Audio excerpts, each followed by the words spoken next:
യുടെ പ്രബോധനങ്ങൾ വിശ്വസ്തയോടുകൂടെ പങ്കുവയ്ക്കുവാൻ എളിയവനായ എന്നെ അനുഗ്രഹിക്കണമേ. സ്നേഹമുള്ള ഈശോയെ, അങ്ങ് ആഗ്രഹിക്കുന്ന കാര്യങ്ങൾ മാത്രം ഇവരോട് പങ്കുവയ്ക്കുവാൻ എന്നെ ഒരുക്കണമേ. എൻ്റെ ബുദ്ധിയെ പ്രകാശിപ്പിക്കുകയും മനസ്സിനെ ശക്തിപ്പെടുത്തുകയും ചെയ്യണമേ. എന്നെ ശ്രവിക്കുന്ന എല്ലാവരുടെയും ഹൃദയങ്ങളെ ഈശോയെ അങ്ങ് തന്നെ ജ്വലിപ്പിക്കണമേ. കർത്താവേ, അങ്ങയുടെ വചനത്തിന്റെ വെളിച്ചത്തിൽ, തിരുസഭയുടെ പ്രബോധനങ്ങളുടെ വെളിച്ചത്തിൽ നിത്യശിക്ഷയെയും ദൈവകരുണയെയും കുറിച്ചുള്ള ഈ പ്രബോധനം ശരിയായി ഉൾക്കൊള്ളുവാനും അതനുസരിച്ച് തിരുസഭയുടെ ഉത്തമ സന്താനങ്ങളായി ജീവിക്കുവാനും എന്നെ ശ്രദ്ധിക്കുന്ന എല്ലാവരെയും ഈശോയെ അങ്ങ് തന്നെ അനുഗ്രഹിക്കുന്നു. പരിശുദ്ധ മാതാവേ, അമ്മയുടെ മാധ്യസ്ഥ്യം പ്രാർത്ഥിക്കുന്നു. നന്മ നിറഞ്ഞ മറിയമേ സുസ്തി, കർത്താവ് അങ്ങയുടെ കൂടെ സ്ത്രീകളിൽ അങ്ങ് അനുഗ്രഹിക്കപ്പെട്ടവളാകുന്നു. അങ്ങയുടെ ദുരിതഫലമായ ഈശോ അനുഗ്രഹിക്കപ്പെട്ടവനാകുന്നു.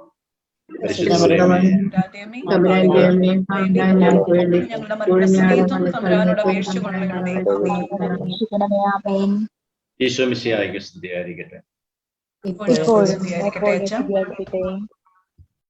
ഈശോയിൽ ഏറ്റവും സ്നേഹമുള്ളവരെ, നിങ്ങൾക്ക് എല്ലാവർക്കും ഒന്ന് മ്യൂട്ട് ചെയ്യുകയാണെങ്കിൽ അത് നന്നായിരിക്കും. നമുക്ക് കാര്യങ്ങൾ കുറേ കൂടെ വ്യക്തമായിട്ട് കേൾക്കാൻ അത് സഹായിക്കും.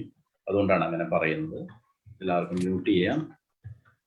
ബിജു ബ്രദർ എന്നോട് ആവശ്യപ്പെട്ടത് ഇന്നത്തെ വിഷയം ദൈവകരുണയെയും നിത്യശിക്ഷയെയും കുറിച്ച് ബന്ധപ്പെടുത്തി പറയാനാണ്.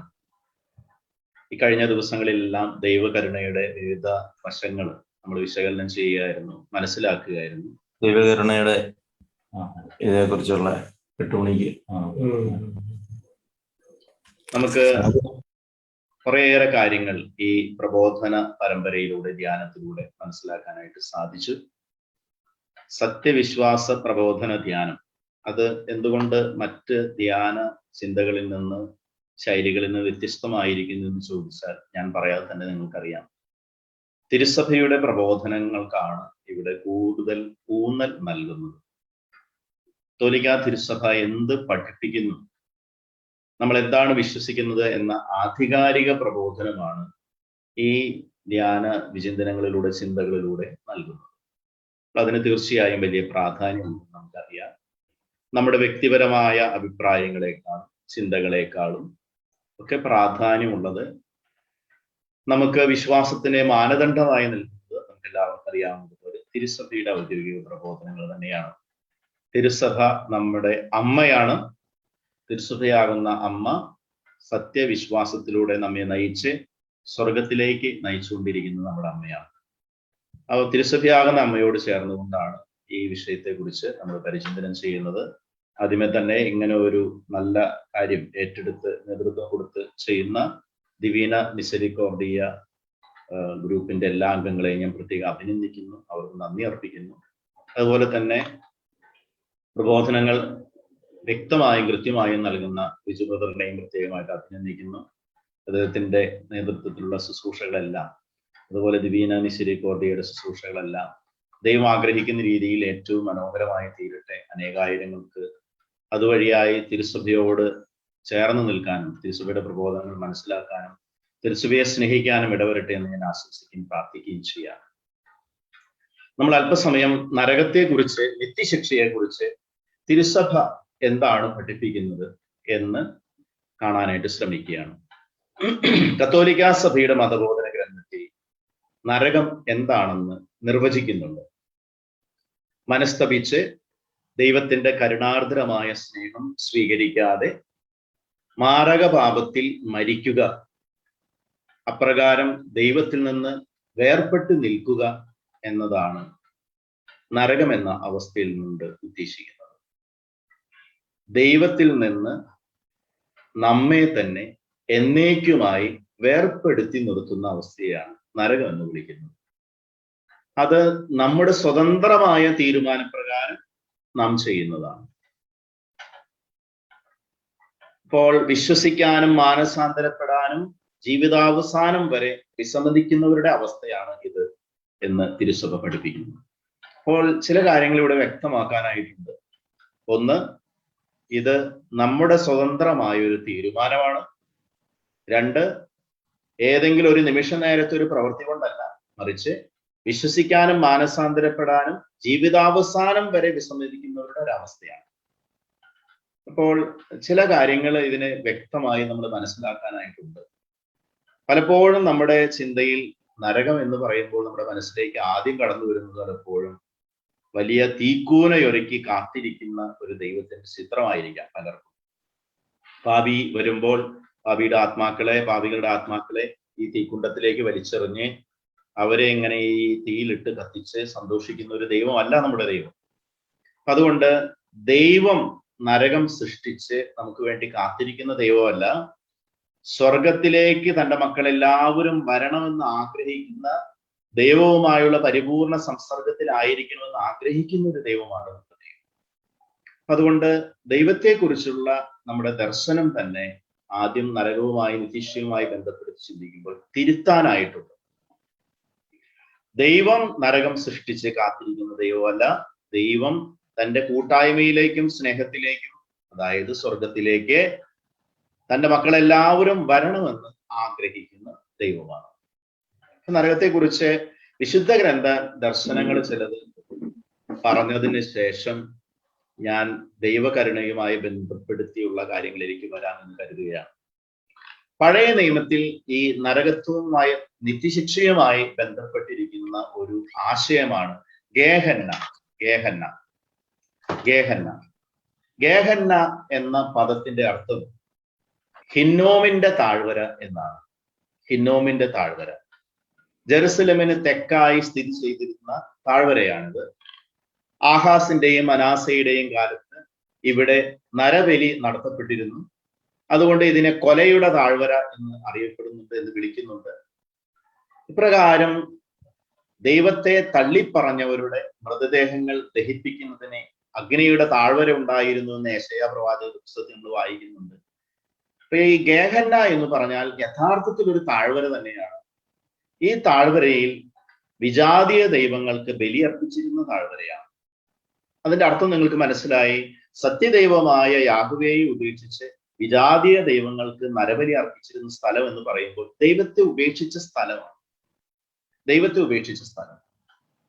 പിന്നീട് ഈ താഴ്വരയിൽ ഇസ്രായേൽ ജനങ്ങള് അവരുടെ പാഴ്വസ്തുക്കളൊക്കെ കൊണ്ടുവന്നിടുന്ന ഒരു താഴ്വരയായി മാറി. നമുക്കറിയാം, പാഴ്വസ്തുക്കൾ കൊണ്ടുവന്നിട്ടാൽ എന്താണ് സംഭവിക്കുക എന്ന് നമുക്കറിയാം. പാഴ്വസ്തുക്കൾ കൊണ്ടുവന്നിട്ടാൽ തീർച്ചയായും അവിടെ ദുർഗന്ധം ഉണ്ടാകും, അതുപോലെ പുഴുക്കൾ ഉണ്ടാകും. അപ്പോൾ ഈ പാഴ്വസ്തുക്കൾ കൊണ്ടുവന്നിട്ട് കത്തിച്ചിരുന്ന ഒരു സ്ഥലമായി പിന്നീട് മാറുകയാണ്. അപ്പോൾ അതിന്റെ അർത്ഥതലങ്ങൾ കുറച്ചുകൂടെ വ്യത്യാസം വന്നു നമുക്കറിയാം. കുറച്ചും കൂടെ അതിന്റെ അർത്ഥവ്യാപ്തി കൂടി. അത് പാഴ്വസ്തുക്കൾ കത്തിക്കുന്നത് കൊണ്ട് തീർച്ചയായും എപ്പോഴും അവിടെ തീയും പുകയും ഉണ്ടാകും. പാഴ്വസ്തുക്കൾ കുന്നുകൂടി കിടക്കുന്നതുകൊണ്ട് പുഴുക്കൾ ഉണ്ടാകും. അപ്പോൾ എപ്പോഴും പുഴുവും തീയും പുകയും ഒക്കെ ഉള്ള ദൈവത്തെ ഉപേക്ഷിച്ച ഒരു സ്ഥലം എന്ന ഒരു ചിന്ത ഈ ഗേഹന്ന എന്ന് കേൾക്കുമ്പോൾ തന്നെ ഇസ്രായേൽ ജനതന്റെ മനസ്സിലുണ്ട്. പിൽക്കാലത്ത് ഈ പദം ഒരു പ്രതീകമായിട്ട് ഉപയോഗിക്കുകയാണ്. നമുക്കറിയാം, നമ്മൾ ചില പദങ്ങൾ പേരുകളൊക്കെ പ്രതീകമായിട്ട് ഉപയോഗിക്കുന്നുണ്ട്. നമ്മൾ ചിലപ്പോൾ പറയാറുണ്ട് അവൻ ഒരു യൂദാസാണ്. അങ്ങനെ നമ്മൾ പറയാൻ പാടില്ല, പക്ഷെ ചിലപ്പോൾ നമ്മൾ അങ്ങനെ കേട്ട് കാണും. അവനൊരു യൂദാസാണ് എന്ന് പറഞ്ഞാൽ ആ പദം യൂദാസ് എന്ന് പറയുന്ന പദം ഒരു പ്രതീകമായി അവിടെ ആ യൂദാസിന്റെ സ്വഭാവമുള്ള ഒരു വ്യക്തിയെയാണ് അങ്ങനെ പറയുന്നത്. അല്ലെങ്കിൽ അവനൊരു പീലാത്തോസാണ് എന്ന് പറയുന്നതിന്റെ അർത്ഥം വളരെ ക്ലിയർ ആണ്, വ്യക്തമാണ്. പീലാത്തോസിനെ പോലെ കൈ കഴുകി മാറി നിൽക്കുന്ന സ്വഭാവമുള്ള വ്യക്തിയാണ്. അപ്പൊ ചില പദങ്ങള് പേരുകളൊക്കെ നമ്മൾ പ്രതീകങ്ങളായിട്ട് ഉപയോഗിക്കാറുണ്ട്. എന്ന് പറഞ്ഞതുപോലെ ഗേഹന്ന എന്ന് പറയുമ്പോൾ പിന്നീട് ഇസ്രായേൽ ജനത്തിന്റെ യഹൂദരുടെ മനസ്സിൽ വരുന്ന ചിന്ത ദൈവത്തിന്റെ ശിക്ഷയുടെ സ്ഥലമാണ്, ശിക്ഷയുടെ അവസ്ഥയാണ്. അപ്പൊ ശിക്ഷയാണ് എന്നൊരാശയം അവരുടെ മനസ്സിലേക്ക് വരും. പക്ഷെ ഇതിന് ഈ ഒരു ചരിത്ര പശ്ചാത്തലം ഉണ്ടെന്ന് ഓർത്തേക്കുക. പുതിയ നിയമത്തിൽ ഈശോ ഈ പദം, ഈ ആശയം ഉപയോഗിച്ചിട്ടുണ്ട്. അതുകൊണ്ട് കർത്താവ് പറയും ചാകാത്ത പുഴു, കെടാത്ത തീ, ഇങ്ങനെയുള്ള പ്രയോഗങ്ങൾ ഈശോ നിത്യശിക്ഷയെ ഉദ്ദേശിച്ച് പറഞ്ഞിട്ടുണ്ട്. അതിന്റെ പശ്ചാത്തലം ഈ ഗേഹന്നയാണ്. ഞാൻ നേരത്തെ സൂചിപ്പിച്ചതുപോലെ ഗേഹന്നയുടെ പശ്ചാത്തലത്തിനെ കുറിച്ച് ഞാൻ പറഞ്ഞതുപോലെ അവിടെ പുഴു ഉണ്ടായിരുന്നു ഞാൻ പറഞ്ഞു, അതിന്റെ കാരണം ഞാൻ പറഞ്ഞു. അവിടെ തീ ഉണ്ടായിരുന്നു, അതിന്റെ കാരണം ഞാൻ പറഞ്ഞു. അപ്പോൾ ചാകാത്ത പുഴു, കെടാത്ത തീ എന്നൊക്കെ പറയുന്നത് വാച്യാർത്ഥത്തിൽ മനസ്സിലാക്കണമോ വേണ്ടയോ എന്ന് ചോദിച്ചാൽ വാച്യാർത്ഥത്തിലല്ല മനസ്സിലാക്കേണ്ടത്. അതൊരു പ്രതീകാത്മകമായ അവതരണമാണ്. അപ്പോൾ ചില വ്യക്തികള് പലപ്പോഴും ഈ വചനഭാഗത്തെ ഒക്കെ വാച്യാർത്ഥത്തിൽ വ്യാഖ്യാനിച്ച് അവിടെ നരകത്തിൽ എപ്പോഴും പുഴുവാണെന്ന് പറയുന്ന വ്യക്തികളുടെ പ്രസംഗങ്ങൾ ഞാൻ കേട്ടിട്ടുണ്ട്. നരകത്തിൽ പുഴുവാണെന്ന് പറയുന്നു. ഈ ഒരു അടിസ്ഥാനത്തിലാണ് ഈശോ പറഞ്ഞു ചാകാത്ത പുഴു. എന്തുകൊണ്ടാണ് ഈശോ അത് പറഞ്ഞത്, അതിന്റെ അർത്ഥം എന്താണെന്നുള്ളത് നമ്മൾ മനസ്സിലാക്കുമ്പോൾ അത് ആശയം വളരെ വ്യക്തമാണ്. ദൈവത്തെയും സഹോദരന്മാരെയും വേണ്ടെന്ന് വെച്ച് മരണത്തിന്റെ അവസാന നിമിഷം വരെ മാനസാന്തരപ്പെടാൻ വിസമ്മതിച്ചു മരിക്കുന്നവരാണ് ഈ നിത്യശിക്ഷ എന്ന അവസ്ഥയിൽ എത്തുന്നതെന്ന് നമ്മൾ മനസ്സിലാക്കുക. അപ്പോൾ അവിടെ ആത്മാക്കളുടെ ഒരു ശിക്ഷയുടെ അവസ്ഥ എന്ന് പറയുമ്പോൾ തീർച്ചയായും ശാരീരികമായ ഈ ലോകത്തിൻ്റെതായ അർത്ഥത്തിൽ ചാകാത്ത പുഴു എന്ന് നമ്മൾ മനസ്സിലാക്കേണ്ട കാര്യമില്ല എന്ന് ഞാൻ സൂചിപ്പിക്കട്ടെ. അപ്പൊ അതുകൊണ്ട് തിരുസഭയ്ക്ക് ഈ കാര്യത്തെക്കുറിച്ച് വ്യക്തമായ പ്രബോധനങ്ങളുണ്ട് എന്ന് മനസ്സിലാക്കുക. വിശുദ്ധ ഗ്രന്ഥത്തെ വ്യാഖ്യാനിക്കണം എന്ന് വിശ്വസിക്കുന്ന ഒരു സഭയിലെ അംഗങ്ങളാണ് നമ്മൾ. വിശുദ്ധ ഗ്രന്ഥം വ്യാഖ്യാനിക്കപ്പെടണം എന്ന് വിശ്വസിക്കുന്ന ഒരു സഭയിലെ അംഗങ്ങളാണ് നമ്മൾ. അപ്പൊ അതുകൊണ്ട് വചനഭാഗത്തെ കത്തോലിക്ക സഭ ആഗ്രഹിക്കുന്ന രീതിയിൽ വ്യാഖ്യാനിക്കാനുള്ള കൃപ നമുക്ക് ലഭിക്കട്ടെ. അപ്പോൾ വിശുദ്ധ ഗ്രന്ഥത്തിൽ പഴയ നിയമത്തിൽ ഈ ഒരു ദർശനം, ഗേഹന്ന എന്ന് പറയുന്ന ഒരു ദർശനമാണ് ശിക്ഷയെ ഉദ്ദേശിച്ച് കാണുന്ന ഒരു പ്രധാനപ്പെട്ട ഒരു ആശയം പഴയ നിയമത്തിൽ. പുതിയ നിയമത്തിലേക്ക് വരുമ്പോൾ നമുക്കറിയാം ഈശോ തീർച്ചയായും ശിക്ഷയെ, നിത്യശിക്ഷയെ ഉദ്ദേശിച്ച് പല രീതിയിലുള്ള പല പ്രയോഗങ്ങൾ നടത്തുന്നതായിട്ട് നമുക്കറിയാം. നിത്യാഗ്നിയാണ്, അഗ്നികുണ്ഡമാണ്, വിലാപവും പല്ലുകടിയും, അതുപോലെ തന്നെ ശിക്ഷാവിധി, വിനാശം, ദൈവരാജ്യത്തു നിന്നുള്ള പുറന്തള്ളൽ. ഈശോ ചില ഉപമകളിൽ പറയുന്നുണ്ട്, അവരെ എനിക്ക് അറിയുകയില്ല, ഇനി നിന്ന് അകന്നു പോകുകയും അന്ധകാരത്തിലേക്ക് വലിച്ചെറിയുകയും തുടങ്ങിയ പല പ്രയോഗങ്ങൾ നമ്മൾ കാണും. അപ്പോൾ വ്യത്യസ്ത പ്രതീകങ്ങളിലൂടെയും പദപ്രയോഗങ്ങളിലൂടെയും ഈശോ ഈ നരകം എന്ന യാഥാർത്ഥ്യത്തെ അവതരിപ്പിച്ചിട്ടുണ്ട്. ഞാനിത് ഇത്രയും പറഞ്ഞത് നരകത്തിനെതിരായി, നിത്യശിക്ഷയ്ക്ക് എതിരായി ഇന്ന് ഉള്ള അബദ്ധ പ്രബോധനങ്ങളിൽ, തെറ്റായ പ്രബോധനങ്ങളിൽ ഒന്ന് ഇതാണ്: നിത്യശിക്ഷയെ കുറിച്ച് വിശുദ്ധ ഗ്രന്ഥത്തിൽ അടിസ്ഥാനമില്ല. അങ്ങനെ പറയുന്നവരുണ്ട്, പക്ഷെ അത് സത്യമല്ല. നിത്യശിക്ഷയെ കുറിച്ച് വിശുദ്ധ ഗ്രന്ഥത്തിൽ കൃത്യമായി പ്രതിപാദിക്കുന്നുണ്ട്. വിശുദ്ധ ഗ്രന്ഥത്തിൽ കൃത്യമായ അടിസ്ഥാനം അതിന് ഉണ്ട്. ഇനി തുടർന്ന് ഞാൻ പറയാൻ ആഗ്രഹിക്കുന്നത്, സഭയുടെ ചരിത്രത്തിൽ ഈ പ്രബോധനത്തെ, നിത്യശിക്ഷയുണ്ട് എന്ന പ്രബോധനത്തെ എങ്ങനെയെല്ലാം മനസ്സിലാക്കപ്പെട്ടു, എങ്ങനെയെല്ലാം വ്യാഖ്യാനിക്കപ്പെട്ടു എന്നൊന്ന് പറയാനാണ് ആഗ്രഹിക്കുന്നത്. നമുക്കറിയാം, അപ്പസ്തോലന്മാരുടെ കാലഘട്ടത്തിന് ശേഷം വിശ്വാസം പഠിപ്പിക്കുകയും വിശദീകരിക്കുകയും ചെയ്തവരാണ് സഭാപിതാക്കന്മാർ. അപ്പസ്തോലന്മാരുടെ കാലശേഷം വിശ്വാസം പഠിപ്പിക്കുകയും വിശ്വാസ സത്യങ്ങൾ വിശദീകരിക്കുകയും തെറ്റായ പ്രബോധനങ്ങളെ ചെറുക്കുകയും തിരുത്തുകയും ഒക്കെ ചെയ്ത വിശുദ്ധരും വിജ്ഞാനികളുമായ വ്യക്തികളാണ് സഭാപിതാക്കന്മാർ. ഈ സഭാപിതാക്കന്മാര് ഒരുവിധം എല്ലാവരും തന്നെ വിശുദ്ധ ഗ്രന്ഥത്തിന്റെ ദർശനങ്ങളോട് ചേർന്ന് നിന്ന് നിത്യശിക്ഷ ഉണ്ട് എന്ന് പഠിപ്പിച്ചവരാണ്. ആദ്യകാല ക്രൈസ്തവ ഗ്രന്ഥകാരന്മാര് ഭൂരിഭാഗവും ഇപ്രകാരം പഠിപ്പിച്ചവരാണ്. എന്നാൽ ചിലര് അതിൽ നിന്ന് വ്യത്യസ്തമായി പഠിപ്പിച്ചവരുണ്ട്. അതൊന്ന് പറയുന്നത്, കേൾക്കുന്നത് നല്ലതാണ്. കാരണം ഈ ഇങ്ങനെയുള്ള പ്രബോധനങ്ങൾ ഇന്നും നടക്കുന്നത് കൊണ്ടാണ് ഞാനിത് പറയുന്നത്. ഒറിജൻ എന്ന് പറയുന്ന ഒരു ഗ്രന്ഥം, എന്നാൽ ദൈവം അവസാനം എല്ലാവരോടും കാരുണ്യം കാണിക്കും, എല്ലാവരെയും ദൈവം രക്ഷിക്കും, അതുകൊണ്ട് നിത്യശിക്ഷയുണ്ടെന്ന് വിശ്വസിക്കേണ്ടതില്ല എന്ന് ഒറിജൻ പഠിപ്പിച്ചു. ചില വ്യക്തികൾ പറയുന്നുണ്ട് ഇത് ഒറിജൻ പഠിപ്പിച്ചതല്ല, ഒറിജിനിലേക്ക് ആട്രിബ്യൂട്ട് ചെയ്ത് പറഞ്ഞതാണെന്ന് പറയുന്നുണ്ട്. എന്തായാലും സഭാപിതാക്കന്മാരുടെ കാലം മുതൽ ഈ ഒരു പ്രബോധനം സഭയിൽ നുഴഞ്ഞു കയറിയിട്ടുണ്ട്. എന്താണത്? നിത്യശിക്ഷയില്ല, അവസാനം ദൈവം എല്ലാവരോടും കാരുണ്യം കാണിക്കും, ദൈവം എല്ലാവരോടും കാരുണ്യം കാണിക്കും, അതുകൊണ്ട് നിത്യമായി ദൈവം ശിക്ഷിക്കുകയില്ല, നരകമില്ല എന്ന പ്രബോധനം. എന്നാൽ നമുക്കറിയാം, തുടർന്ന് വന്ന സഭയുടെ പ്രബോധനം ഇത് വ്യക്തത വരുത്തി, ഇത് തെറ്റായ പ്രബോധനമാണെന്ന് പഠിപ്പിച്ചു, തിരുത്തി. സഭ ഈ പ്രബോധനത്തെ തെറ്റായ പ്രബോധനമാണെന്ന് പഠിപ്പിച്ചു, ഇത് പാഷണ്ഡതയായി പ്രഖ്യാപിച്ചു. എന്നാൽ നിങ്ങൾക്കറിയാം, ഇന്നും അനേകം വ്യക്തികൾ ഇപ്രകാരം പഠിപ്പിക്കുന്നവരെ, സൂചിപ്പിക്കുന്നവരെ തങ്ങളുടെ പ്രസംഗങ്ങളിലൂടെയൊക്കെ അവതരിപ്പിക്കുന്നവരുണ്ട്. ദൈവം എല്ലാവരോടും അവസാനം കരുണ കാണിക്കും, നിത്യശിക്ഷയൊന്നുമില്ല, നമ്മൾ നന്നായി ജീവിക്കാൻ വേണ്ടി പറഞ്ഞെന്നേ ഉള്ളൂ എന്ന് പറയുന്ന മനുഷ്യരെ ഇന്ന് കാണാൻ സാധിക്കും. അപ്പൊ അതുകൊണ്ട് വ്യക്തമായി മനസ്സിലാക്കുക, കത്തോലിക്ക സഭയുടെ പ്രബോധന അധികാരം ഈ കാര്യത്തെ കുറിച്ച് വളരെ കൃത്യമായി വ്യക്തമായി പഠിപ്പിച്ചിട്ടുണ്ട്. കത്തോലിക്ക സഭയുടെ മതബോധന ഗ്രന്ഥം കൃത്യമായി ഈ കാര്യം പഠിപ്പിച്ചിട്ടുണ്ട്. നിത്യശിക്ഷ ഉണ്ട്, നിത്യശിക്ഷ ഇല്ല എന്ന് പഠിപ്പിക്കുന്നത് കത്തോലിക്ക വിശ്വാസത്തിന് നിരക്കാത്ത പ്രബോധനമാണ്. കാര്യം കൃത്യമായി പഠിപ്പിച്ചിട്ടുണ്ട്. നരകത്തെ കുറിച്ച് പറയുമ്പോൾ രണ്ടാമത്, അപ്പോൾ ഒരു ആശയം ഞാൻ പറഞ്ഞു, സഭയുടെ ചരിത്രത്തിൽ തെറ്റായ ഒരു പ്രബോധനം കടന്നു വന്നത് ഇതാണ്: ദൈവം എല്ലാവരോടും കരുണ കാണിക്കും, ദൈവം എല്ലാവരെയും രക്ഷിക്കും എന്ന് പറയുന്ന പ്രബോധനമാണ്.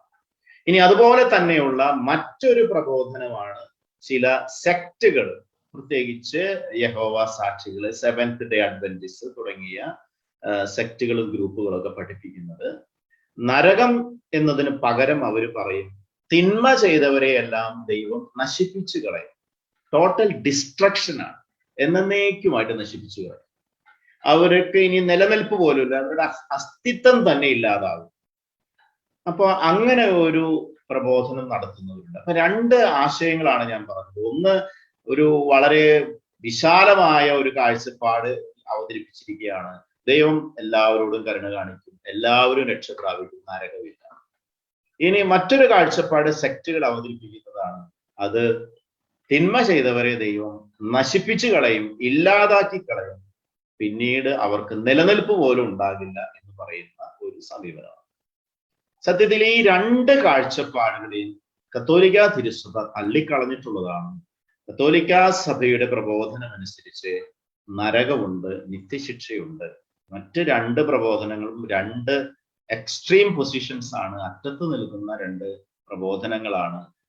വിശുദ്ധ ഗ്രന്ഥത്തിലും വിശുദ്ധ പാരമ്പര്യത്തിലും അടിസ്ഥാനമില്ലാത്ത പ്രബോധനങ്ങളാണ് എന്ന് കത്തോലിക്ക സഭ വ്യക്തമാക്കിയിട്ടുണ്ട്. ഇനി വ്യക്തത വരുത്തേണ്ട ഒരു കാര്യം നരകത്തിലെ തീയെ കുറിച്ചാണ്, അഗ്നിയെ കുറിച്ച്. നരകാഗ്നിയെ എങ്ങനെ മനസ്സിലാക്കണം? അപ്പോൾ ഈ നരകത്തിലെ തീയെ കുറിച്ച് ഒരുപാട് പരാമർശങ്ങൾ ഉണ്ടെന്ന് നമുക്കറിയാം. കത്തോലിക്ക സഭയുടെ മതബോധന ഗ്രന്ഥം 1035 കൃത്യമായിട്ട് പഠിപ്പിക്കുന്നു. നരകത്തിലെ ശിക്ഷകൾ എന്തെല്ലാമാണെന്ന് സഭ ഔദ്യോഗികമായ ഒരു പ്രബോധനം എണ്ണി പഠിപ്പിച്ചിട്ടില്ല. എന്നാൽ ദൈവത്തിൽ നിന്നുള്ള എന്നേക്കുമായ വേർപെടലാണ് നരകത്തിലെ പ്രധാന ശിക്ഷ. ദൈവത്തിൽ നിന്നുള്ള എന്നേക്കുമായുള്ള വേർപെടലാണ് നരകത്തിലെ ഏറ്റവും പ്രധാനപ്പെട്ട ശിക്ഷ. നരകത്തിൽ ശിക്ഷയുണ്ട്, അതിന് സംശയമില്ല. പക്ഷെ ഏറ്റവും പ്രധാനപ്പെട്ട ശിക്ഷ ദൈവത്തിൽ നിന്നുള്ള എന്നേക്കുമായുള്ള വേർപെടലാണ്. മറ്റ് ശിക്ഷകളെ കുറിച്ച് കത്തോലിക്ക സഭ ഔദ്യോഗികമായി പഠിപ്പിച്ചിട്ടില്ല. അതുകൊണ്ട് ഇങ്ങനെയുള്ള കാര്യങ്ങളെ കുറിച്ച് നമ്മൾ കേൾക്കുന്നത് പലപ്പോഴും സഭയുടെ ഔദ്യോഗിക പ്രബോധനമാകണമെന്ന് നിർബന്ധമില്ല. ചിലരൊക്കെ അവരുടെ ഇമാജിനേഷൻ അനുസരിച്ച്, അവരുടെ ഭാവന അനുസരിച്ച് പറയുന്നതാകാം, അല്ലെങ്കിൽ അവരുടെ തോന്നലുകൾ പറയുന്നതാകാം. ഒരു കാര്യം വ്യക്തമാണ്, നരകം ശിക്ഷയുടെ ഒരു അവസ്ഥയാണ്. അവിടുത്തെ ഏറ്റവും പ്രധാനപ്പെട്ട ശിക്ഷ ദൈവത്തിൽ നിന്നുള്ള എന്നേക്കുമായുള്ള വേർപെടലാണ്. ഇനി നമ്മൾ ഇന്നത്തെ വിഷയത്തിന്റെ കേന്ദ്ര ഭാഗത്തേക്ക് വരികയാണ്. ദൈവത്തിന്റെ കാരുണ്യവും നിത്യശിക്ഷയും. വിശുദ്ധ ഗ്രന്ഥം മുഴുവൻ, പ്രത്യേകിച്ച് സുവിശേഷങ്ങൾ അവതരിപ്പിക്കുന്ന ദൈവത്തിന്റെ ചിത്രം സ്നേഹവാനായ, കാരുണ്യവാനായ, പാപി തിരിച്ചു വരുന്നതും കാത്തിരിക്കുന്ന, എപ്പോഴും ക്ഷമിക്കുന്ന ഒരു ദൈവത്തിന്റെ ചിത്രമാണ്. അതിന് യാതൊരു സംശയവും നമുക്ക് ആർക്കും വേണ്ട. നമ്മൾ വിശ്വസിക്കുന്ന ദൈവം കാരുണ്യവാനായ ദൈവമാണ്, യാതൊരു സംശയവുമില്ല. ഈശോ നമ്മുടെ മുമ്പിൽ അവതരിപ്പിച്ചു വെച്ചിരിക്കുന്ന ദൈവത്തിന്റെ ചിത്രം അത് തന്നെയാണ്. കാരുണ്യവാനായ ദൈവമാണ്. പാപിയുടെ മാനസാന്തരവും പ്രതീക്ഷിച്ച് ക്ഷമയോടുകൂടെ കാത്തിരിക്കുന്ന ദൈവമാണ്. ലൂക്കായുടെ സുവിശേഷം 15-ാം അധ്യായത്തിൽ അവതരിപ്പിക്കുന്ന ഉപമകളെല്ലാം അത് തന്നെയാണെന്ന് നമുക്കറിയാം. കാണാതെ പോയ നാണയത്തിന്റെ ഉപമയാണെങ്കിലും, കാണാതെ പോയ ആടിന്റെ ഉപമയാണെങ്കിലും, ധൂർത്തപുത്രന്റെ ഉപമയാണെങ്കിലും ഒക്കെ അവതരിപ്പിക്കുന്നത് കാരുണ്യവാനായ ദൈവത്തിന്റെ ചിത്രമാണ്. ഈശോ പഠിപ്പിച്ചതും ഈശോ പ്രയോഗത്തിൽ വരുത്തിയതും നമുക്ക് കാണിച്ചു തന്നതും എല്ലാം ഈ കാരുണ്യത്തിന്റെ മുഖം തന്നെയാണ്. നമുക്കറിയാം, ഇന്ന് ഫ്രാൻസിസ് മാർപ്പാപ്പ ഇക്കാര്യം കൃത്യമായി വീണ്ടും വീണ്ടും നമ്മുടെ മുൻപിൽ അവതരിപ്പിക്കുന്നതിന്റെ കാരണം അത് തന്നെയാണ്. ദൈവത്തിന്റെ കരുണയെ കുറിച്ച് നമ്മെ ഓർമ്മിപ്പിക്കുകയാണ്. അപ്പോൾ ഇത് ഒരു വശത്ത് വിശുദ്ധ ഗ്രന്ഥം അവതരിപ്പിക്കുന്നു. മറുവശത്ത് ഒരു കാര്യം നമ്മൾ കാണും. അതെന്താണെന്ന് ചോദിച്ചാൽ, നമ്മൾ നേരത്തെ കണ്ടതുപോലെ നിത്യശിക്ഷ ഉണ്ട് എന്ന കാര്യം വിശുദ്ധ ഗ്രന്ഥം വ്യക്തമായി അവതരിപ്പിക്കുന്നു. നിത്യശിക്ഷ ഉണ്ട്, ശിക്ഷയുണ്ട് എന്ന കാര്യം അവതരിപ്പിക്കുന്നു. അപ്പോൾ ഒരു വശത്ത് ദൈവം കാരുണ്യവാനാണ്, എപ്പോഴും ശ്രദ്ധിക്കുന്നവനാണെന്ന് പറയുന്നു. മറുവശത്ത് നിത്യമായ ശിക്ഷ ഉണ്ടെന്ന് പറയുന്നു. അപ്പോൾ ഒരുപാട് മനുഷ്യർ ചോദിക്കുന്ന, നമ്മുടെയൊക്കെ പലപ്പോഴും മനസ്സുകളിൽ കടന്നു വരുന്ന സംശയം ഇതാണ്: ഇത് രണ്ടും എങ്ങനെ ഒത്തുപോകും?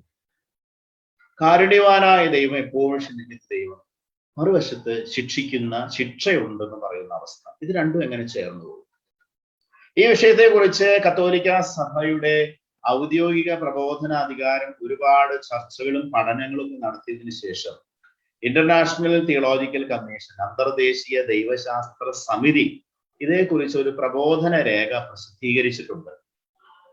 അപ്പോൾ നരകത്തെ കുറിച്ചുള്ള നമ്മുടെ കാഴ്ചപ്പാട് എന്തായിരിക്കണം, എന്താണ് ഈ നരകം, നിത്യശിക്ഷ എന്നതുകൊണ്ട് അർത്ഥമാക്കുന്നത് എന്ന് ഈ പ്രബോധന രേഖ വ്യക്തമാക്കുന്നു. അത് അതിന്റെ അടിസ്ഥാനത്തിലാണ് സത്യത്തിൽ ഇനിയുള്ള കാര്യങ്ങൾ ഞാൻ പറയുന്നത്. സത്യത്തിൽ ഈ പ്രബോധന രേഖ അവതരിപ്പിക്കുന്ന കാര്യങ്ങൾ തന്നെയാണ്, അല്ലാതെ എന്റെ വ്യക്തിപരമായ ഒരു ആശയവുമല്ല, തിരുസഭയുടെ പ്രബോധനം തന്നെയാണ് കൃത്യമായിട്ട് പറയാനായിട്ട് ആഗ്രഹിക്കുന്നത്. ഒന്നാമതായി നമ്മൾ മനസ്സിലാക്കേണ്ടത്, നരകം എന്നത് ദൈവം ആരുടെ മേലും അടിച്ചേൽപ്പിക്കുന്നതല്ല. ദൈവം ആരുടെ മേലും അടിച്ചേൽപ്പിക്കുന്നതല്ല നരകം. ദൈവം ആർക്കു വേണ്ടിയും നരകം സൃഷ്ടിച്ചിട്ടില്ല. ആർക്കു വേണ്ടിയും ദൈവം നരകം സൃഷ്ടിച്ചിട്ടില്ല. ദൈവം എല്ലാവരെയും നിത്യ സൗഭാഗ്യത്തിനായിട്ടാണ് സൃഷ്ടിച്ചത്. അപ്പോൾ ഒരിക്കലും വിചാരിക്കരുത് ചില മനുഷ്യരെ ദൈവം നരകത്തിലേക്ക് പോകാൻ വേണ്ടി സൃഷ്ടിച്ചു, ചില മനുഷ്യരെ സ്വർഗത്തിലേക്ക് പോകാൻ വേണ്ടി സൃഷ്ടിച്ചു. ഒരിക്കലുമില്ല. ദൈവം എല്ലാവരെയും നിത്യ സൗഭാഗ്യത്തിനായാണ് സൃഷ്ടിച്ചത്. എന്നാൽ അതേസമയം നരകം ഒരു യാഥാർത്ഥ്യമാണ്. അത് മനുഷ്യൻ ഈ ഭൂമിയിൽ വെച്ച് തന്നെ നിത്യത്വത്തിലേക്ക് തനിക്ക് വേണ്ടി ഉണ്ടാക്കിയെടുക്കുന്നതാണ്.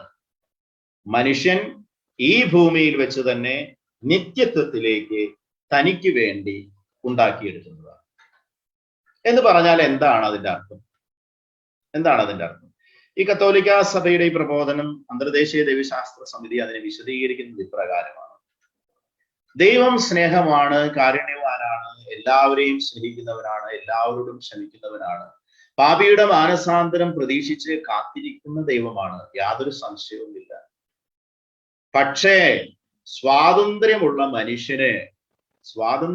മനുഷ്യന് ദൈവത്തെ നിഷേധിക്കാൻ, ദൈവത്തിന്റെ സ്നേഹം വേണ്ടെന്ന് വെക്കാൻ, ദൈവത്തോട് മറുതലിക്കാൻ സാധിക്കും. ദൈവത്തോട് മറുതലിക്കാൻ, ദൈവത്തിന്റെ സ്നേഹവും കാരുണ്യവും വേണ്ടെന്ന് വെക്കാൻ സ്വാതന്ത്ര്യമുള്ള മനുഷ്യന് സാധിക്കും. അപ്പോൾ ചില മനുഷ്യര് നിർഭാഗ്യവശാൽ തങ്ങളുടെ ജീവിതകാലം മുഴുവൻ ഈ വേണ്ട എന്ന് വെക്കുന്നത് തുടരുന്നവരാണ്. ദൈവത്തിന്റെ സ്നേഹത്തിലേക്കും കാരുണ്യത്തിലേക്കും തിരിച്ചു വരാൻ ആഗ്രഹിക്കാത്തവരാണ്, തിരിച്ചു വരാത്തവരാണ്, അതിനുവേണ്ടി പരിശ്രമിക്കാത്തവരാണ്, മാനസാന്തരത്തിന്റെ അനുഭവം ഇല്ലാത്തവരാണ്, ദൈവത്തെ എന്നേക്കുമായി വേണ്ടെന്ന് വെച്ചവരാണ്. അങ്ങനെയുള്ള മനുഷ്യർ മരണശേഷവും ഈ അവസ്ഥ തുടരും. അപ്പോൾ നരകം എന്ന് പറയുന്നത് എന്റെ ജീവിതം കൊണ്ട്, എന്റെ പ്രവൃത്തി കൊണ്ട്, ഞാൻ എടുക്കുന്ന തീരുമാനങ്ങൾ കൊണ്ട്, എന്റെ ജീവിത ശൈലി കൊണ്ട് ഞാൻ ഉണ്ടാക്കിയെടുക്കുന്ന ഒരു അവസ്ഥയാണ്. ഞാൻ ദൈവവുമായുള്ള ബന്ധം എന്നേക്കുമായി വിച്ഛേദിച്ച് ജീവിക്കുന്ന ഞാൻ എന്റെ മരണശേഷവും ആ അവസ്ഥയിൽ തന്നെ തുടരുന്നതാണ് ഈ നിത്യശിക്ഷ എന്ന് പറയുന്നത്. ദൈവവുമായുള്ള ബന്ധമില്ലാത്ത അവസ്ഥ. അല്ലാതെ അത് ദൈവത്തിന്റെ കാരുണ്യത്തിന്റെ കുറവല്ല, ദൈവത്തിന്റെ സ്നേഹത്തിന്റെ കുറവല്ല. നമുക്ക് ഉദാഹരണങ്ങൾ വഴി മനസ്സിലാക്കാനായിട്ട് ശ്രമിക്കാം. സ്നേഹമുള്ളവരെ, നമ്മൾ എന്തുമാത്രം ഉദാഹരണങ്ങൾ പറഞ്ഞാലും അതിന് പരിമിതി ഉണ്ടെന്ന് ഓർത്തേക്കുക. ചുറ്റിലും പ്രകാശമാണെങ്കിലും എനിക്ക് ഈ പ്രകാശം ആഗ്രഹമില്ലെങ്കിൽ എനിക്ക് എൻ്റെ റൂമിനകത്ത് കയറി വാതിലുകളും ജനലുകളും എല്ലാം അടച്ച് എല്ലാ ലൈറ്റും ഓഫ് ചെയ്ത് എനിക്ക് ഇരുട്ടിലായിരിക്കാൻ സാധിക്കും. കാരണം എന്താ? എനിക്ക് അന്ധകാരത്തെയാണ് ഇഷ്ടം, എനിക്ക് വെളിച്ചത്തെ സ്നേഹമില്ല. പരമ നന്മയായ, പരമസത്യമായ, പരമപ്രകാശമായ ദൈവത്തെ മനുഷ്യൻ വേണ്ടെന്ന് വെച്ച് അന്ധകാരത്തിലായിരിക്കുന്ന അവസ്ഥയാണ് ഈ നരകം എന്ന് പറയുന്നത്. അത് ഈ ഭൂമിയിൽ വെച്ച് തന്നെ നാം ഉണ്ടാക്കിയെടുക്കുന്ന ഒരു അവസ്ഥയാണ്. അതുകൊണ്ട് സ്നേഹമുള്ളവരെ, നമ്മൾ ഒരിക്കലും ദൈവത്തെക്കുറിച്ച് പ്രകാരം ചിന്തിക്കരുത്, പാപിയെ ശിക്ഷിക്കാൻ വേണ്ടി കാത്തിരിക്കുന്ന ദൈവം. ഒരിക്കലുമല്ല. പാപി തിരിച്ചു വരണമെന്നും സ്വർഗ സൗഭാഗ്യത്തിലേക്ക് വരണമെന്നും ആഗ്രഹിക്കുന്ന ദൈവമാണ്. പക്ഷേ ദൈവത്തിന്റെ ആഗ്രഹത്തിനെതിരായി പ്രവർത്തിക്കാൻ മനുഷ്യന്, സ്വാതന്ത്ര്യമുള്ള മനുഷ്യന് സാധിക്കും. അതാണ് നരകം. നിങ്ങൾക്കറിയാം, സഭ എന്ന് പറയുന്നത് രക്ഷയുടെ കൂടാശ. സഭ അനേകം വ്യക്തികള് സ്വർഗത്തിലാണെന്ന് പ്രഖ്യാപിച്ചിട്ടുണ്ട്. അതാണ് വിശുദ്ധരുടെ പ്രഖ്യാപനങ്ങളൊക്കെ, വിശുദ്ധ പദ പ്രഖ്യാപനങ്ങളൊക്കെ അതാണെന്ന് നമുക്കറിയാം. ഏതാനും വ്യക്തികള് സ്വർഗത്തിലാണെന്ന് സഭ ഔദ്യോഗികമായി തെറ്റാവർ ഉപയോഗിച്ച് പഠിപ്പിക്കുന്നതാണ് ഈ വിശുദ്ധ പദ പ്രഖ്യാപനം. എന്നാൽ സഭ ഒരു കാലത്തും ഏതെങ്കിലും ഒരു വ്യക്തി നരകത്തിലാണെന്ന് പ്രഖ്യാപിച്ചിട്ടില്ല, പ്രഖ്യാപിക്കുകയുമില്ല. കാരണം സഭ രക്ഷയുടെ കൂദാശയാണ്. എല്ലാവരും രക്ഷിക്കപ്പെടണമെന്നും സത്യം അറിയണമെന്നും നിത്യസൗഭാഗ്യത്തിൽ എത്തിച്ചേരണമെന്നുമാണ് തിരുസഭ ആഗ്രഹിക്കുന്നത്. തിരുസഭ അതിനു വേണ്ടിയാണ് പ്രാർത്ഥിക്കുന്നത്. എന്നാലും ഈ പ്രാർത്ഥനയും ആഗ്രഹവും ഒക്കെ തിരുസഭയ്ക്ക് ഉണ്ടെങ്കിലും ദൈവത്തിന്റെ സ്നേഹത്തെ ധിക്കരിക്കാനും വേണ്ടെന്ന് വെക്കാനും മനുഷ്യന് സാധിക്കും എന്നത് നമ്മൾ പറഞ്ഞു. അതുകൊണ്ട് സ്നേഹമുള്ളവരെ, നമ്മൾ ഒരു കാര്യം മനസ്സിലാക്കേണ്ടത്, ഇത് ദൈവത്തിന്റെ കരുണയുടെ അഭാവമല്ല, മനുഷ്യന്റെ പ്രവർത്തികളുടെ ഫലമാണ്. ഇപ്പോൾ അന്തർദേശീയ ദൈവശാസ്ത്ര സമിതി ഇക്കാര്യം ആധുനിക മനുഷ്യനെ കുറെ കൂടെ വ്യക്തമായി മനസ്സിലാക്കാൻ വേണ്ടി ഉദാഹരണങ്ങൾ പറയുന്നുണ്ട്. അതിൽ പറയുന്ന ഒരു ഉദാഹരണമാണ് സുഹൃത്ത് ബന്ധത്തിന്റെ ഉദാഹരണമാണ്. സുഹൃത്ത് ബന്ധത്തിന്റെ ഉദാഹരണം. ഞാനും ഒരു സഹോദരൻ വലിയ സുഹൃത്തുക്കളാണെന്ന് കരുതുന്നു. ഞാൻ അദ്ദേഹത്തെ ഫോൺ ചെയ്യുമ്പോൾ അദ്ദേഹം ഫോൺ എടുക്കുന്നില്ല. ഞാൻ വാട്സപ്പിൽ മെസ്സേജ് അയക്കുമ്പോൾ അദ്ദേഹം ആ ഫോൺ മെസ്സേജ് നോക്കുന്നില്ല, റിപ്ലൈ ചെയ്യുന്നില്ല. ഞാൻ ഇമെയിൽ അയച്ചിട്ടും ഒരു മറുപടി ഇല്ല. ഞാൻ അദ്ദേഹത്തെ കാണാനായിട്ട്, സന്ദർശിക്കാനായിട്ട് ചെന്നപ്പോൾ അദ്ദേഹം ഞാൻ വരുന്നുണ്ടെന്ന് അറിയുമ്പോഴേക്കും സ്ഥലം വിട്ടുപോകും. ഇങ്ങനെ എന്നോട് തുടർച്ചയായിട്ട് ഒരു മനുഷ്യൻ പ്രതികരിക്കുകയാണെന്ന് വിചാരിക്കും. ഞാൻ അദ്ദേഹത്തെ സ്നേഹിക്കുന്നുണ്ടെങ്കിലും അദ്ദേഹം എന്നെ സ്നേഹിക്കുന്നില്ല. എനിക്ക് എന്ത് ചെയ്യാൻ സാധിക്കും? വീണ്ടും തുടർന്ന് സ്നേഹിക്കാൻ സാധിക്കും. അപ്പോഴും എങ്ങനെയാണ് പ്രതികരിക്കുന്നുണ്ടെങ്കിൽ എനിക്ക് പറയാൻ സാധിക്കൂ, എനിക്ക് ആ മനുഷ്യനുമായി സ്നേഹബന്ധം ഉണ്ടെന്ന് പറയാൻ സാധിക്കൂ. സുഹൃത്ത് ബന്ധം ഉണ്ടാകണമെങ്കിൽ, സ്നേഹബന്ധം ഉണ്ടാകണമെങ്കിൽ അത് പരസ്പരം ഉള്ള ഒരു കാര്യമാണ്. ഞാൻ അങ്ങോട്ട് സ്നേഹിക്കുന്ന പോലെ ആ മനുഷ്യൻ ഇങ്ങോട്ടും സ്നേഹിക്കുമ്പോഴാണ് നമുക്ക് സുഹൃത്ത് ബന്ധം എന്ന് വിളിക്കാൻ പറ്റും, ഫ്രണ്ട്ഷിപ്പ് എന്ന് വിളിക്കാൻ പറ്റും. അല്ലെങ്കിൽ അതൊരു വൺ വേ പരിപാടിയാണ്. ഞാൻ മാത്രം ഇങ്ങനെ സ്നേഹിച്ചുകൊണ്ടിരിക്കും. മനുഷ്യരായ നമുക്കൊരു പ്രത്യേകത കൂടെയുണ്ട്. നമ്മൾ എന്ത് ചെയ്യും? നമ്മൾ കുറെ നേരം ഇങ്ങനെ അവഗണന കിട്ടുമ്പോൾ നമ്മൾ പിന്നെ സ്നേഹിക്കാൻ പോകില്ല, നമ്മളത് നിർത്തും. അത് നമ്മുടെ മനുഷ്യരുടെ പ്രത്യേകത. ദൈവം സകല മനുഷ്യരുമായി സുഹൃത്ത് ബന്ധത്തിലായിരിക്കണമെന്നാണ് ആഗ്രഹിക്കുന്നത്. എല്ലാവരും ദൈവത്തിന്റെ സ്നേഹവലയത്തിനുള്ളിലാകണമെന്ന് ദൈവം ആഗ്രഹിക്കുന്നു. എല്ലാവരെയും ആ സ്നേഹത്തിലേക്ക് ദൈവം വിളിക്കുന്നുണ്ട്. പക്ഷേ ഞാൻ നേരത്തെ പറഞ്ഞതുപോലെ ചില മനുഷ്യര് ആ സ്നേഹബന്ധം, കൂട്ടായ്മ വേണ്ടെന്ന് വെക്കുക, ദൈവത്തെ വേണ്ടെന്ന് വെക്കുക, ദൈവത്തിന്റെ സ്നേഹത്തോട് പ്രതികരിക്കാതിരിക്കുകയാണ്, മനഃപൂർവ്വം അവഗണിക്കുകയാണ്. ദൈവം മനുഷ്യരെ പോലെയല്ല, നമ്മെ പോലെയല്ല. നമ്മളൊക്കെ മടുത്തു പോകും, കുറെ കഴിയുമ്പോൾ നമ്മൾ നിർത്തും. പക്ഷേ ദൈവം തുടർച്ചയായി സ്നേഹിച്ചുകൊണ്ടിരിക്കുകയാണ്. ദൈവം നിരന്തരം സ്നേഹിച്ചുകൊണ്ടിരിക്കുകയാണ്. കാരണം ദൈവം സ്നേഹമാണ്. സ്നേഹിക്കുക എന്നതാണ് ദൈവത്തിന്റെ സ്വഭാവം. സ്നേഹിക്കുക, രക്ഷിക്കുക എന്നതാണ് ദൈവത്തിന്റെ സ്വഭാവം. ഞാൻ ഈ അവസരത്തിൽ ഒരു കഥ ഓർക്കുകയാണ്. വളരെ പഴയ ഒരു കഥയാണ്, പ്രസിദ്ധമായ കഥയാണ്. നിങ്ങളൊക്കെ ഒത്തിരി പ്രാവശ്യം കേട്ടിട്ടുണ്ടാവുമെന്ന് എനിക്കറിയാം. പക്ഷെ ഈ ആശയം ഒന്ന് വ്യക്തമാക്കാൻ സഹായിക്കുമെന്ന് കരുതിയിട്ടാണ്. എനിക്ക് 45 മിനിറ്റ് ബ്രദർ അനുവദിച്ചിട്ടുണ്ട്. 45 മിനിറ്റ് ആവുമ്പോൾ ഞാൻ കൃത്യം നിർത്തും. അപ്പോൾ ഈ കഥ ഇതാണ്. ഒരു സന്യാസി ഒരു പുഴയുടെ കരയിലൂടെ നടന്നു നീങ്ങുകയാണ്. അപ്പോൾ ഒരു മനുഷ്യൻ ഒരു കാഴ്ച കണ്ടു. ഈ സന്യാസി ആ പുഴക്കടവിൽ ഇരുന്ന് പുഴയിലെ വെള്ളത്തിലെ മുങ്ങിച്ചാകാൻ പോകുന്ന ഒരു തേളിനെ കൈയിട്ട് രക്ഷിക്കുകയാണ്. കയ്യിലൂടെ കയറി അതിനെ രക്ഷിച്ചു കൊണ്ടുവരാനുള്ള ശ്രമമാണ് ഈ സന്യാസി നടത്തുന്നത്. അതുവഴി കടന്നുപോയ ഒരു മനുഷ്യന് ഈ സന്യാസിയുടെ പ്രയത്നം കണ്ട് അയാൾക്ക് വലിയ തമാശ തോന്നി. അയാൾക്ക് തോന്നി ഇയാൾ ഒരു മണ്ടൻ സന്യാസിയാണല്ലോ, ആരെങ്കിലും ഈ ഒരു കാര്യം ചെയ്യുമോ? അതുകൊണ്ട് ഇയാൾ പറഞ്ഞു, ഇവിടെ സന്യാസി, താൻ എന്തൊരു മണ്ടനാണ്. കാരണം ഈ തേളിനെ രക്ഷിക്കാൻ പോയിട്ട് കാര്യമില്ലെന്ന് അറിയാലോ. തേള് കുത്തും. പറഞ്ഞ പോലെ തന്നെ ഈ സന്യാസിക്ക് കുത്തു കിട്ടി. കുത്തു കിട്ടിയപ്പോ സന്യാസി കൈ കുടഞ്ഞു, വീണ്ടും തേള് വെള്ളത്തിൽ പോയി. പിന്നെയും ഈ സന്യാസി തേളിനെ രക്ഷിക്കാനായിട്ട് ഈ കൈയിടുകയാണ് വെള്ളത്തിൽ. ഇത് കണ്ടപ്പോഴാണ് ഈ മനുഷ്യൻ ചോദിച്ചത്, താൻ ഒരു മണ്ടനാണല്ലോ എന്ന് പറഞ്ഞു.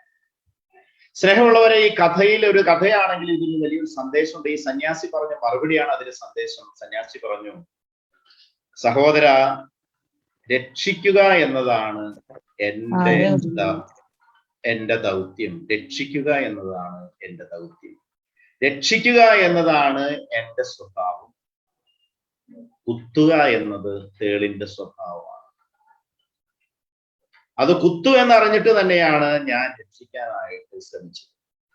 സ്നേഹമുള്ളവരെ, ഈ ഒരു കഥ നമ്മുടെ മുമ്പിൽ ഒരു വലിയ സത്യം അവതരിപ്പിക്കുന്നുണ്ട്. നമ്മൾ ദൈവത്തെ വേദനിപ്പിക്കും, മുറിപ്പെടുത്തും, അവഗണിക്കും എന്ന് അറിഞ്ഞുകൊണ്ട് തന്നെയാണ് ദൈവം നമ്മെ സ്നേഹിക്കുന്നത്. അതാണ് ആ സ്നേഹത്തിന്റെ തീവ്രത. ഞാൻ പറഞ്ഞല്ലോ, മാനുഷികമായിട്ട് നമ്മളൊക്കെ ആണെങ്കിൽ പലപ്പോഴും നമ്മളെ അധികം സ്നേഹിക്കുന്നില്ല, അവഗണിക്കുകയാണെന്ന് കാണുമ്പോൾ നമ്മൾ മടുക്കുന്നു. പക്ഷെ അങ്ങനെ മടുക്കുന്ന ഒരു സ്നേഹമല്ല ദൈവത്തിന്റെ സ്നേഹം. നമ്മൾ മുറിപ്പെടുത്തും, വേദനിപ്പിക്കും എന്നറിഞ്ഞിട്ടും നമ്മെ സ്നേഹിക്കുന്ന ഒരു ദൈവം, അവഗണിക്കും എന്നറിഞ്ഞിട്ടും നമ്മെ സ്നേഹിക്കുന്ന ദൈവം. അതുകൊണ്ട് നിത്യശിക്ഷയെ കുറിച്ച് എപ്പോഴൊക്കെ നമ്മൾ ചിന്തിക്കുന്നുണ്ടോ അപ്പോഴൊക്കെ ദൈവത്തിന്റെ സ്നേഹത്തെ കുറിച്ച് കൂടെ ചിന്തിക്കണം. നിത്യശിക്ഷയെ കുറിച്ച് മാത്രം പറഞ്ഞ് അവസാനിപ്പിക്കാൻ പാടില്ല ഒരു പ്രബോധനവും ഒരു പ്രസംഗവും. കാരണം അതിൻ്റെ ഒരു മറുവശമുണ്ട്. അത് ദൈവത്തിന്റെ സ്നേഹം നിരാകരിക്കുന്നതാണ്. നിരന്തരം സ്നേഹിച്ചിട്ടും മനുഷ്യൻ വേണ്ടെന്ന് വെക്കുന്നതാണ് ഈ നിത്യശിക്ഷയുടെ അവസ്ഥ എന്ന് പറയുന്നത്. അപ്പോൾ ദൈവത്തിന്റെ സ്നേഹത്തിന്റെ അഭാവമല്ല, മനുഷ്യന്റെ പ്രതികരണത്തിന്റെ, ദൈവസ്നേഹത്തോടുള്ള തുറവിയില്ലായ്മയുടെ, മനുഷ്യന്റെ മാനസാന്തര അനുഭവത്തിന്റെ അഭാവത്തിന്റെ ഒരവസ്ഥയാണ്. നരകത്തെ, നിത്യശിക്ഷയെ നമ്മൾ അങ്ങനെ മനസ്സിലാക്കണം. അപ്പൊ അതുകൊണ്ട് സ്നേഹിക്കാത്ത ദൈവമല്ല, ശിക്ഷിക്കുന്ന ദൈവമല്ല, മറിച്ച് നമ്മെപ്പോഴും സ്നേഹിക്കുന്ന, രക്ഷിക്കുന്ന, നാം തിരിച്ചു വരണമെന്ന് ആഗ്രഹിക്കുന്ന, നിത്യസൗഭാഗ്യത്തിലേക്ക് നമ്മെപ്പോഴും ക്ഷണിക്കുന്ന ഒരു ദൈവത്തിന്റെ ചിത്രമാണ് ഈശോ നമ്മുടെ മുമ്പിൽ അവതരിപ്പിച്ചിരിക്കുന്നത്. ആ ദൈവമാണ് നമ്മുടെ ദൈവം. ദൈവത്തിന്റെ സ്വഭാവം സ്നേഹമാണ്. ദൈവത്തിന് സ്നേഹിക്കാൻ മാത്രമേ സാധിക്കുകയുള്ളൂ. അതുകൊണ്ട് ശിക്ഷ എന്ന് നമ്മൾ ഇന്ന് വിളിക്കുന്ന നരകശിക്ഷ, നിത്യശിക്ഷ എന്ന് വിളിക്കുന്ന ഈ കാര്യം നമ്മൾ തന്നെ നമ്മുടെ ജീവിതം കൊണ്ട് ഉണ്ടാക്കിയെടുക്കുന്നതാണ്. അപ്പോൾ ചില മനുഷ്യരിങ്ങനെ ചോദിക്കും, അങ്ങനെയാണെങ്കിൽ എൻ്റെ ഈ ഭൂമിയിലെ പരിമിതമായ കാലയളവിൽ ഞാൻ എടുക്കുന്ന നിലപാടുകൾക്ക് ദൈവം എന്തിനാണ് നിത്യമായി എന്നെ ശിക്ഷിക്കുന്നത്? ഈ പരിമിതമായ ജീവിതത്തിൽ ഞാൻ ചെയ്യുന്ന കുഞ്ഞു കുഞ്ഞു കാര്യങ്ങൾക്ക് അല്ലെങ്കിൽ എടുക്കുന്ന നിലപാടുകൾക്ക് ദൈവം എന്നെ നിത്യമായി ശിക്ഷിക്കേണ്ട കാര്യമുണ്ടോ എന്ന് ചോദിക്കുന്ന മനുഷ്യർ. സ്നേഹമുള്ളവരെ, അവര് പലപ്പോഴും ഈ നിത്യശിക്ഷയുടെ കാര്യം മാത്രമേ ചിന്തിക്കുന്നുള്ളൂ. നിത്യരക്ഷയുടെ കാര്യവും അങ്ങനെ തന്നെയല്ലേ. നമ്മൾ ഈ ഭൂമിയിലെ പരിമിതമായ ജീവിതത്തിനുള്ളിൽ നമ്മൾ ചെയ്യുന്ന നന്മയുടെ വെളിച്ചത്തിൽ, നമ്മൾ എടുക്കുന്ന നിലപാടുകളുടെ അടിസ്ഥാനത്തിൽ, നമ്മുടെ മനോഭാവങ്ങളുടെ അടിസ്ഥാനത്തിൽ, നമ്മുടെ സമീപനങ്ങളുടെ അടിസ്ഥാനത്തിലല്ലേ നാം സ്വർഗഭാഗ്യത്തിൽ എത്തിച്ചേരും. അപ്പൊ അങ്ങനെയാണെങ്കിൽ എന്തുകൊണ്ട് അത് നിത്യശിക്ഷയുടെ കാര്യത്തിലേക്ക് വരുമ്പോൾ നമ്മൾ എന്തിനാണ് അത് മറിച്ച് വ്യാഖ്യാനിക്കുന്നത്? അതുകൊണ്ട് സ്നേഹമുള്ളവരെ, വിശുദ്ധ ഗ്രന്ഥവും വിശുദ്ധ പാരമ്പര്യവും സഭയുടെ പ്രബോധനാധികാരവും ഈ കാര്യത്തിൽ വ്യക്തമായൊരു കാര്യം നമ്മുടെ മുമ്പിൽ അവതരിപ്പിക്കുന്നുണ്ട്. ദൈവം കാരുണ്യവാനാണ്, ദൈവം എപ്പോഴും ക്ഷമിക്കുന്നവനാണ്, പാപി തിരിച്ചു വരണമെന്ന് ആഗ്രഹിക്കുന്നവനാണ്. എന്നാൽ അതേ സമയം നിത്യശിക്ഷ ഉണ്ട് എന്ന കാര്യം വ്യക്തമാണ്. അക്കാര്യത്തിൽ യാതൊരു അർത്ഥശങ്കയ്ക്കും ഇടയില്ലാത്ത രീതിയിൽ തിരുസഭ പഠിപ്പിക്കുന്നുണ്ട്. വിശുദ്ധ ഗ്രന്ഥത്തിന്റെയും വിശുദ്ധ പാരമ്പര്യത്തിന്റെയും അടിസ്ഥാനത്തിലാണ് തിരുസഭ ഇക്കാര്യം പഠിപ്പിക്കുന്നത്. സ്നേഹമുള്ളവരെ, ദൈവത്തിന്റെ കാരുണ്യം തിരസ്കരിക്കുന്ന മനുഷ്യരെ പ്രത്യേകമായി നമുക്ക് സമർപ്പിച്ച് പ്രാർത്ഥിക്കാം. നമുക്ക് എല്ലാ മനുഷ്യർക്കും വേണ്ടി പ്രാർത്ഥിക്കാനുള്ള കടമയുണ്ടെന്ന് നമുക്കറിയാം. കാരണം ഏതെങ്കിലും ഒരു വ്യക്തി നരകത്തിലാണോ എന്ന് നമുക്ക് അറിഞ്ഞുകൂടാ. അതുകൊണ്ട് കത്തോലിക്ക സഭ ആഗ്രഹിക്കുന്നത്, ഈശോ ആഗ്രഹിക്കുന്നത് തീർച്ചയായും നാം എല്ലാവരെയും സ്നേഹിക്കണമെന്നും എല്ലാവർക്കും വേണ്ടി പ്രാർത്ഥിക്കണമെന്നുമാണ്. അതുകൊണ്ട് തീർച്ചയായും ഇന്നത്തെ ഈ ധ്യാന ദിവസം എനിക്ക് തോന്നുന്നു ഈശോയുടെ സ്നേഹം ഇതുവരെയും അനുഭവിച്ചിട്ടില്ലാത്ത, തിരിച്ചറിയാൻ സാധിക്കാതെ പോയിട്ടുള്ള, ഇനിയും തിരിച്ചറിഞ്ഞിട്ടും ആ സ്നേഹം അവഗണിക്കുകയും മനഃപൂർവ്വം വേണ്ടെന്ന് വെക്കുകയും ചെയ്ത എല്ലാ മനുഷ്യരെയും ഓർത്ത് നമുക്ക് പ്രാർത്ഥിക്കാം. രക്ഷയുടെ കൂദാശയായ തിരുസഭയുടെ അംഗങ്ങൾ എന്ന നിലയിൽ സകല മനുഷ്യരുടെയും രക്ഷയ്ക്ക് വേണ്ടി നമുക്ക് പ്രാർത്ഥിക്കാം.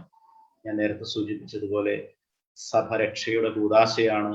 ഓരോ ദിവസവും വിശുദ്ധ കുർബാന അർപ്പിക്കുമ്പോൾ നാം എല്ലാവരുടെയും രക്ഷയ്ക്ക് വേണ്ടി പ്രാർത്ഥിക്കുന്നുണ്ടെന്ന കാര്യം മറക്കരുത്. നമുക്ക് പ്രാർത്ഥിക്കാം. ഇത്രയും സമയം നിങ്ങൾ എന്നെ ശ്രവിച്ചതിന് ഞാൻ നന്ദി പറയുന്നു. ഇങ്ങനെ ഒരു കാര്യം പങ്കുവയ്ക്കുന്നതിന് എന്നെ ക്ഷണിച്ച ബിജു ബ്രദറിനെ പ്രത്യേകം നന്ദി പറയുന്നു. നിങ്ങളുടെ എല്ലാ ശുശ്രൂഷകളും ദൈവാനുഗ്രഹം നിറഞ്ഞതാകട്ടെ എന്ന് പ്രാർത്ഥിക്കുന്നു. കത്തോലിക്ക സഭയുടെ പ്രബോധനങ്ങളോട്, വിശ്വാസ സത്യങ്ങളോട് ചേർന്ന് നിന്ന് ചിന്തിക്കാനും പ്രാർത്ഥിക്കാനും പ്രവർത്തിക്കാനും നിങ്ങൾ കാണിക്കുന്ന ഈ താല്പര്യം തുടർന്നും ഉണ്ടാകട്ടെ എന്ന് ആഗ്രഹിക്കുകയും പ്രാർത്ഥിക്കുകയുമാണ്. സ്നേഹമുള്ളവരെ, നമുക്ക് സത്യത്തിന്റെ വഴി പറഞ്ഞു തരുന്ന നമ്മുടെ സ്വന്തം അമ്മയാണ് തിരുസഭ. ആ അമ്മയോട് ചേർന്ന് നിൽക്കാൻ എന്നും നിങ്ങൾക്ക് എല്ലാവർക്കും സാധിക്കട്ടെ എന്ന് ആശംസിക്കുകയും പ്രാർത്ഥിക്കുകയും ചെയ്യുന്നു. ഒരു നിമിഷം നമുക്ക് പ്രാർത്ഥിച്ചുകൊണ്ട് ഞാൻ ഈ സെഷൻ അവസാനിപ്പിക്കാനായിട്ട് ആഗ്രഹിക്കുകയാണ്. പ്രിയപ്പെട്ട സഹോദരി സഹോദരന്മാരെ, നിത്യനരകവും ദൈവകരുണ എന്ന വിഷയം ബന്ധപ്പെട്ട് ബഹുമാനപ്പെട്ട സെബാസ്റ്റ്യൻ ചാലക്കലച്ചൻ നമ്മളെ പ്രബോധിപ്പിക്കുകയായിരുന്നു. നിങ്ങൾ ഇപ്പോൾ കണ്ടതും കേട്ടതുപോലെ ഏതാണ്ട് ദൈവത്തിന്റെ ഒരു സ്വഭാവം എന്ന രീതിയിൽ വളരെ ശാന്തതയോടുകൂടി പറയുന്നത് നരകത്തെക്കുറിച്ചാണെങ്കിൽ തന്നെയും, അപ്പൊ ആ ദൈവത്തിന്റെ ഒരു സ്നേഹത്തിന്റെ, ദൈവം ബോധപൂർവം ആർക്കും നരകം അനുവദിക്കുന്നതല്ല, ദൈവത്തിന്റെ സ്നേഹത്തെ മനുഷ്യർ നിരാകരിക്കുന്നതാണ് എന്ന് നമുക്ക് ശരിക്കും അച്ഛന്റെ ആ ആംഗ്യ വിഷയങ്ങൾ പോലും ആ ഒരു ദൈവത്തിന്റെ ഒരു ഭാവം ഉൾക്കൊള്ളുന്നതായിരുന്നു. നിങ്ങൾ ശ്രദ്ധിച്ചു കാണും. വളരെ ശാന്തതയോടുകൂടി അതേസമയത്ത് കുറഞ്ഞ സമയത്തിനുള്ളിൽ ഈ വിഷയത്തെക്കുറിച്ചുള്ള വളരെ ആധികാരികമായ ഒരു പ്രബോധനം നമുക്ക് ലഭിച്ചു. നമുക്ക് ദൈവത്തിന് ഒത്തിരി നന്ദി പറയാം. ഒരുപക്ഷെ ഈ വിഷയം ബന്ധപ്പെട്ട് നിങ്ങൾക്ക് ചില സംശയങ്ങളൊക്കെ ഉണ്ടാകാൻ സാധ്യതയുണ്ട്. കാരണം അതുപോലെ വിഷയങ്ങളായിരിക്കുന്നത് കൊണ്ട്. അങ്ങനെ ഉണ്ടെങ്കിൽ നമുക്ക് അതിനു വേണ്ടി അച്ഛൻ തന്നെ നമുക്കൊരു സമയം തരും. ഞാൻ നേരത്തെ സൂചിപ്പിച്ചതുപോലെ ഫെബ്രുവരി മാസത്തിൽ നമ്മളൊരു ശുശ്രൂഷ ക്രമീകരിക്കുന്നുണ്ട്. നമ്മുടെ ഈ ദിവസങ്ങളിൽ ക്ലാസ് എടുത്ത ബഹുമാനപ്പെട്ട വൈദികരുമായിട്ട് നമുക്ക് ചോദ്യങ്ങൾ ചോദിക്കാൻ ഉത്തരം നമുക്ക് തേടാനുമുള്ള അവസരം. ബഹുമാനപ്പെട്ട ചാലക്കലച്ചൻ മരണവും മരണാർത്ഥ ജീവിതവും, സ്വർഗം, നരകം, ശുദ്ധീകരണ ഇങ്ങനെ പോലുള്ള വിഷയങ്ങളുമായി ബന്ധപ്പെട്ട് നമുക്ക് ഉണ്ടാകുന്ന അല്ലെങ്കിൽ ഉള്ള സംശയങ്ങൾക്ക് ഉത്തരം തരാനുള്ള ഒരു സാഹചര്യമായിട്ട് അച്ഛൻ വീണ്ടും വരും. വളരെ പ്രാർത്ഥനാപൂർവ്വം നമുക്ക് അച്ഛന് വേണ്ടി കാത്തിരിക്കുക. അച്ഛൻ വളരെ സ്നേഹത്തോടു കൂടി ഡിവിന മിനിസ്റ്റർ കോർഡിനേഷൻ മിനിസ്ട്രിയുടെയും എച്ച് മിനിസ്ട്രിയുടെ എല്ലാ സ്നേഹവും ആദരവും അച്ഛന് നൽകുകയാണ്. Thank you. ഒത്തിരി നന്ദി. ദൈവം അനുഗ്രഹിക്കട്ടെ. എനിക്കൊരു മീറ്റിംഗ് ഉള്ളതുകൊണ്ട് ഞാനൊന്ന് പോവുകയാണ്. ശുശ്രൂഷ എല്ലാം മനോഹരമാകട്ടെ, ഫലപ്രദമാകട്ടെ. ഈശോ മിശിഹായ്ക്ക് സ്തുതിയായിരിക്കട്ടെ.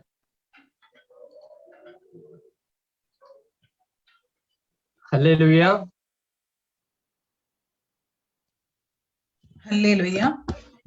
നിങ്ങൾ കേൾക്കാമോ? കേൾക്കാം ബ്രദറെ. ഇന്ന് യൂട്യൂബില് നമ്മളുടെ ശുശ്രൂഷ പോകുന്നില്ല. ആരൊക്കെയോ ചോദിക്കുന്നുണ്ട്, യൂട്യൂബിൽ ലൈവ് ചെല്ലുന്നില്ല എന്ന് പറഞ്ഞുകൊണ്ട്.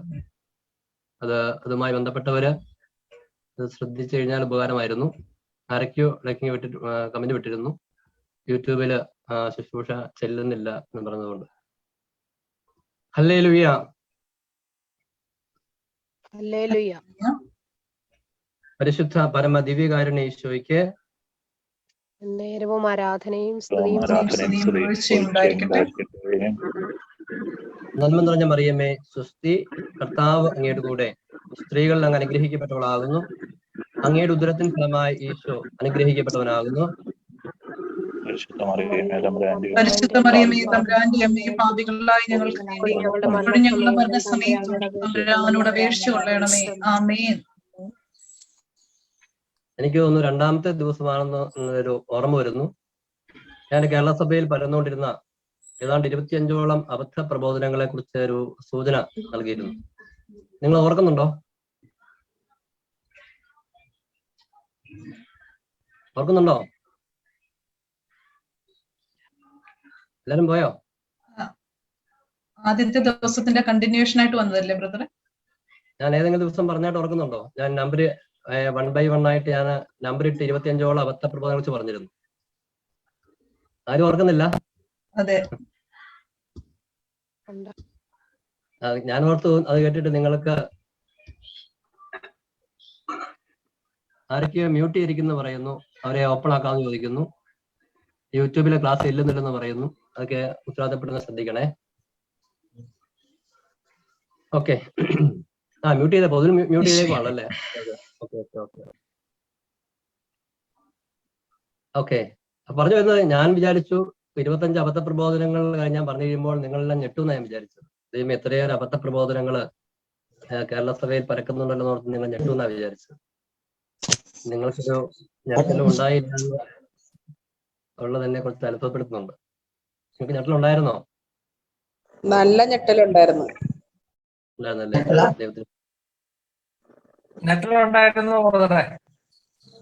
ഞാനത് ഇപ്പൊ ഈ ആരാണ് പഠിപ്പിക്കുന്നത് എന്നൊക്കെ പറഞ്ഞ പേരെടുത്ത് ആ വീഡിയോയെ കുറിച്ചൊക്കെ പറയാതിരിക്കുന്നത് നമ്മുടെ സഭയിലൊരു വീണ്ടും ഒരു ഭിന്നത അങ്ങനെയൊക്കെ ഉണ്ടാകാതിരിക്കാൻ വേണ്ടിയാണ്. എന്നാൽ ആ തെറ്റുകൾക്കുള്ള അബദ്ധ പ്രബോധനങ്ങൾക്ക് വിരുദ്ധമായ സത്യപ്രബോധനങ്ങളാണ് ഇവിടെ നമ്മൾ ഓരോ ദിവസം ഓരോ വൈദികരിലൂടെല്ലാം മറ്റും നമ്മൾ പങ്കുവെച്ചുകൊണ്ടിരിക്കുന്നത്. അതുകൊണ്ട് ഇവിടെ കേൾക്കുന്ന ഈ വൈദികരിലൂടെ കേൾക്കുന്ന കാര്യങ്ങൾ നമുക്കറിയാം. നമ്മുടെ ധ്യാനഗുരുക്കന്മാരെല്ലാം തന്നെ അൽമാരാകട്ടെ വൈദികരാണെങ്കിൽ പോലും ഉന്നതമായ ഇപ്പം ഒരു പാണ്ഡിത്യമുള്ളവരല്ല. അപ്പൊ അവരെക്കാൾ പാണ്ഡിത്യമുള്ളവരാണ് നമ്മളോട് ഈ കാര്യങ്ങളൊക്കെ ഔദ്യോഗിക പ്രബോധനങ്ങൾ സംസാരിച്ചുകൊണ്ടിരിക്കുന്നത്. പലരും സഭയുടെ ഔദ്യോഗിക സ്ഥാനം വഹിക്കുന്നവരാണ്. ഇന്ന് വന്ന ബഹുമാനപ്പെട്ട ചാലക്കലച്ചൻ തന്നെ ഞാൻ പറഞ്ഞു കഴിഞ്ഞു, തിയോളജി കമ്മീഷന്റെ സെക്രട്ടറിയാണ്. അതായത് കേരള സഭയിൽ തെറ്റായ പഠനങ്ങൾ വരുമ്പോൾ അതിനെ തിരുത്തി സത്യപ്രബോധനമൊക്കെ നൽകാൻ വേണ്ടി ഉത്തരവാദിത്തമുള്ള കമ്മീഷന്റെ സെക്രട്ടറിയാണ് അദ്ദേഹം. ഇന്നലെ വന്ന അഭിമന്യ പാമ്പ്ളാനി പിതാവ് തിയോളജി കമ്മീഷന്റെ വൈസ് ചെയർമാനാണ്. അങ്ങനെ പിന്നെ നമുക്കറിയാം മറ്റു എല്ലാ വൈദികരും മേജർ സെമിനാരിയിലെ പ്രൊഫസേഴ്സാണ്. വളരെ ആധികാരികതയുള്ള വ്യക്തികളാണ് നമ്മളിവിടെ പഠിപ്പിച്ചുകൊണ്ടിരിക്കുന്നത്. അതുകൊണ്ട് തന്നെ ഇവിടെ കേൾക്കുന്ന കാര്യങ്ങൾക്ക് വിരുദ്ധമായ കാര്യങ്ങൾ കേട്ട് കഴിഞ്ഞാൽ അത് തെറ്റാണെന്ന് തിരിച്ചറിയാനും, അതാര് പറഞ്ഞാലും എത്രമാത്രം നിങ്ങൾക്ക് ഇഷ്ടമുള്ള വ്യക്തി പറഞ്ഞതാണെങ്കിലും അങ്ങനെ ഒരു പ്രശ്നം ഇപ്പൊ നമുക്ക് കേരളത്തിലുണ്ട്. സത്യത്തെക്കാൾ ഉപരി ചില വ്യക്തികളോടുള്ള സ്നേഹവും അങ്ങനെയൊക്കെ വളർന്നു വരുന്നുണ്ട്.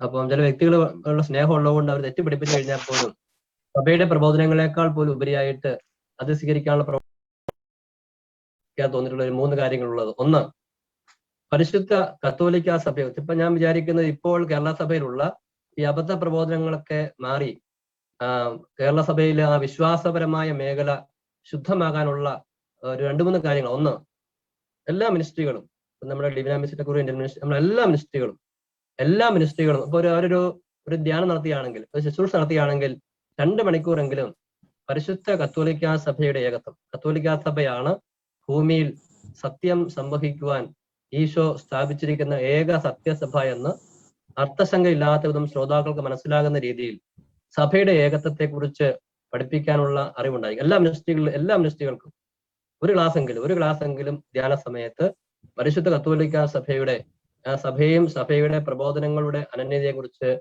പഠിപ്പിക്കാനുള്ള ഒരു ശ്രദ്ധ കാണിച്ചു കഴിഞ്ഞാൽ ഒന്ന്, ഒത്തിരി ഈ തെറ്റായ പരമായ പഠനങ്ങളും കാര്യങ്ങളും ബന്ധപ്പെട്ട കാര്യങ്ങൾ വിട്ടുപോകും.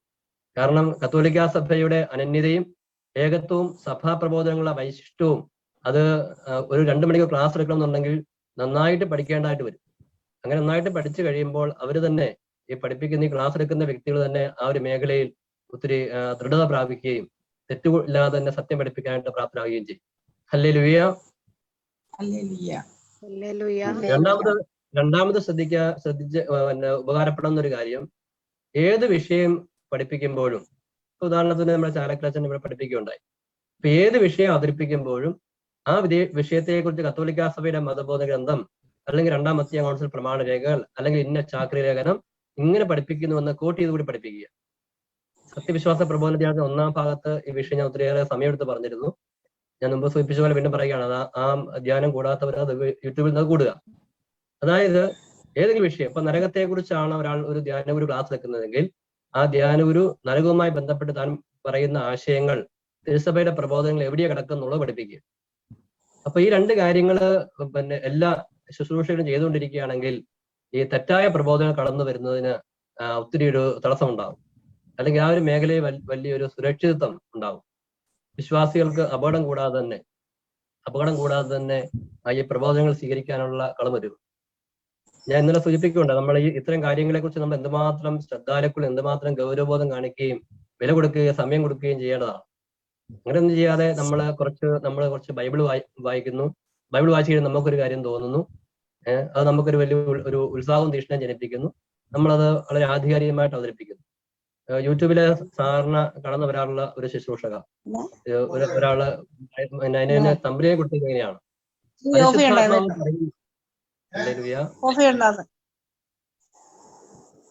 മ്യൂട്ട് ചെയ്യാവോ? അതായത് നമ്മുടെ യൂട്യൂബില് ക്ലാസ് ഇടുന്ന ഒരു സിസ്റ്റർ തന്നെയാണ്.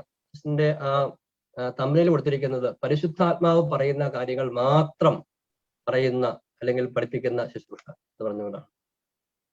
അപ്പം അത് അത്രയും പോകേണ്ട ആവശ്യമില്ല ആ കാര്യത്തിൽ. തീർച്ചയായിട്ടും പരിശുദ്ധാത്മാവ് പ്രചോദിപ്പിക്കുന്ന കാര്യങ്ങളാണ് ഒരു വ്യക്തി പറയുന്നുണ്ടെങ്കിൽ തന്നെയും പരിശുദ്ധാത്മാവ് സത്യം പഠിപ്പിക്കുമെങ്കിലും ഇത് കടന്നു വരുന്ന മീഡിയം, ഇത് പങ്കുവെക്കുന്ന മീഡിയം കുറവുള്ള ആയിരിക്കുന്നതുകൊണ്ട് വിശദാംശമായ കാര്യങ്ങളിലെങ്കിലും അതുകൊണ്ട് പരിശുദ്ധാത്മാവ് തന്നെ പറയുന്നതാണ്, അല്ലെങ്കിൽ പരിശുദ്ധാത്മാവിന്റെ ഒരു അവതാരം പോലെ നിൽക്കുന്നതാണ് രീതിയിലുള്ള ഒരു അവതരണത്തിന് ആവശ്യമില്ല. അതൊക്കെ ഒരു അപകടമാണ്. എന്നിട്ട് പറയുന്ന കാര്യങ്ങൾ പലതും ഒത്തിരി വൈകാരികവും അതെന്നുള്ളതാണ് അടുത്തൊരു അപകടം. പറയുന്ന പല കാര്യങ്ങളും വളരെ വൈകാരികമായിട്ടുള്ള കാര്യങ്ങളാണ്. ആദിമസഭയിൽ അങ്ങനെ ഒരു പാഷണം തന്നെ ഉണ്ടായിരുന്നു.